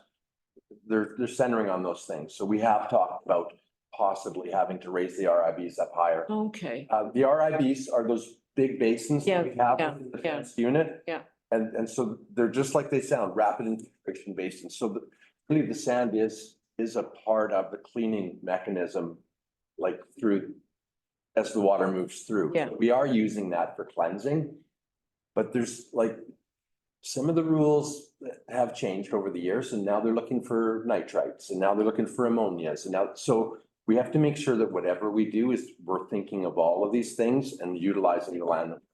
I totally agree with you. Yeah. Okay. Yeah. Okay, we're gonna just move on. So we've got, we just have one more thing before we go into public input, and that is the Land Act amendments, and I'll be really, really quick. The reason that I brought this up was so that we could have a conversation to see what direction we wanted to, if we wanted to write a letter with our concerns. I think this really impacts our tenures, and I think that we're all feeling that this isn't all inclusive. And it's there wasn't a lot of transparency bringing this down, putting this legislation in place. So I think that, while we're trying to create relationships with First Nations, things like this are creating questions and concerns between us and First Nations, like the tenures, the Crown land, our backcountry, like all of this is creating questions for all of us. So I guess I just put this on, so see if we could drive some better communication and get us at the table consulting and being part of this process. So that's why I put it on here. And I guess I'm just looking for, perhaps if council wants to support a letter, just asking for some consultation and inclusion so that we're all included with our partners and this is all inclusive and we aren't fearful of our tenures. So I think that's why I brought it forward. Council Beach. Yeah. And really. Mhm. I just find it amazing the way they do things. Of course, this needs to involve all of us. There has to be consultation. You can't drop something like this on people and expect reconciliation to move forward happily. Like it's anti-productive to do this kind of stuff. And so inclusion is key. I agree with you, Madam Mayor. Inclusion is absolutely key at all levels of municipality and in where we deal with. We're partnering everywhere. So. Councilor Bushel and then Councilor Bailey. Through the chair, I agree 100%, Colleen. We should be involved and write a letter and don't forget, Greg's got that meeting. Friday night. Next Friday night in Salmon Arm. That would be a real eye opener to go to that. So yeah, encourage everybody to go. Councilor Bailey. Yeah, I mean, we're talking about this under the gun here, and this is a really, really important issue. And they're talking about, this is a chance for consultation. It's just a big, I don't know, it's a big pot they're putting out there. They just want everybody to send in under this virtual kind of consultation process, which I think is a terrible process anyways. I mean, this is dramatically and will dramatically change land use across the province. It's fundamental to so many different things that we actually, even just responsibilities and governance, like how we actually, if you don't like what the province does with the land, you can vote them out. Well, this changes a lot of these things and it changes the lines of authority and everything. It's fundamental. And I think hopefully we can come back and have another discussion on this because I don't think we have to have this in till March 31st. Okay. So we have some time, but we do need to spend some time on this. It's critically important. Yeah. Sarah. Through the chair, that's just what I was going to echo what Councillor Bailey said, is just that council has, until March 31st to submit. This is part of their engagement process. They're in the engagement process right now. I know also like Nicole and myself have signed up for an information session with the province. I think that's on the 21st. So we could share that link out in case any of the council members would like to just be involved and participate in that. Sure. And I just want to add quickly, though, this legislation is being put in early spring. So this has already been discussed and talked about. That's just it. So when we talk about our MOI and our cumulative effects study, our partners were not aware. They were not aware, so they couldn't assist us with answering questions because this is legislation that's coming down and we haven't even had a conversation about it. So I think it's imperative that we move sooner, quicker than later. So sure, they're giving us till March the 17th and probably March the 19th, the legislation will be, rolled out. So I think we just need to be maybe on Friday after we get some more information from the presentation at the Prestige. We can look at putting something together. Yeah, go ahead. Yeah, so the consultation goes till March 31st. They're planning on putting this into the spring session. I think it's May, that they want to come out with some draft legislation is the stuff that I've seen. It could be I mean, there's a lot of discussion about this whole thing and who knows whether those timelines get shifted based on feedback. But we just want to have I think a really comprehensive response to this and how it affects us and other municipalities. And I'm sure we could get some other information from what other municipalities are thinking. But yeah, we want to have something out there that we could share publicly as well, is our position. Yeah. Yeah. Chair, perhaps on the next committee of the whole, we bring this matter back for time for the Something committee like- to review For and look sure, at and for sure. then have a more fulsome discussion at that time about what would be submitted. Excellent. Yeah, like I think we need a little bit more information, like going to MLA's session on the 16th. Doing this other information session, and then maybe we'll have a better idea of what we actually want to submit collectively. I truly believe we want to be included. So, and consulted with and have a say in. So,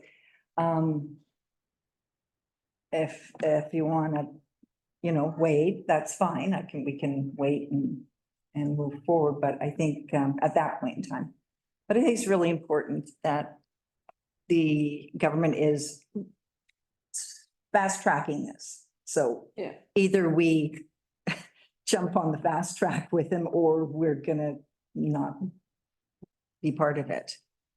Chair, yeah, they're fast tracking it and it's kind of fake consultation, right? It's coming in late to consult when in actual fact, they've already made up their mind. Yeah.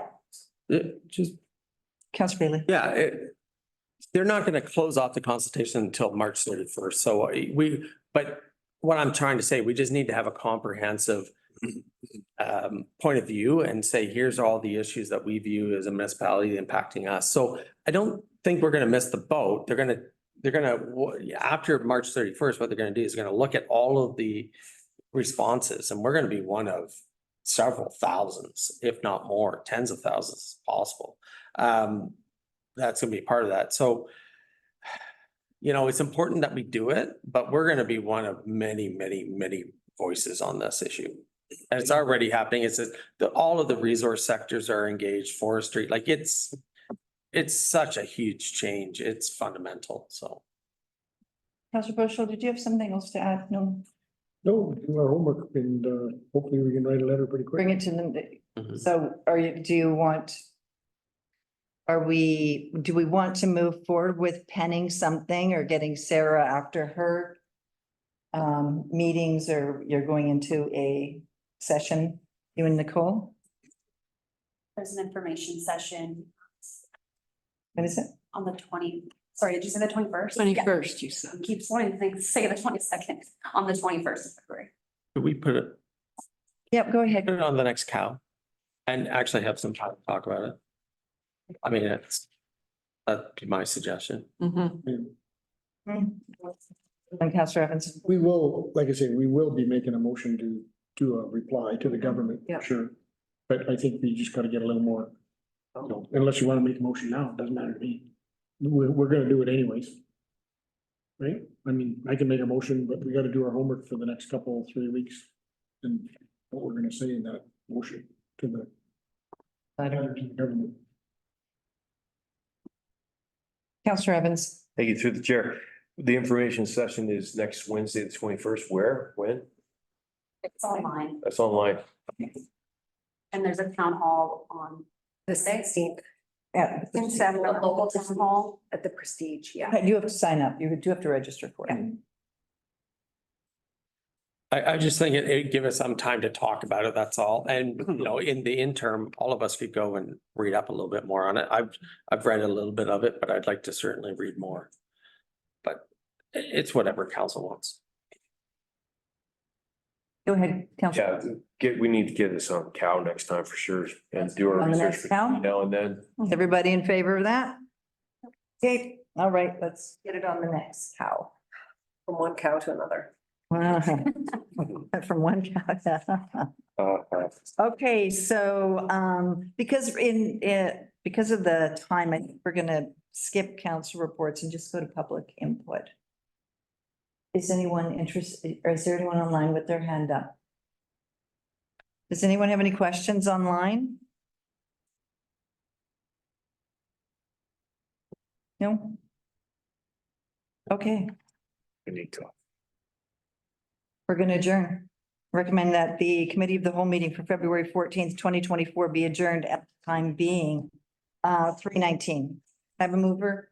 Counselor Rich, Counselor Evans, all in favor? Okay, we are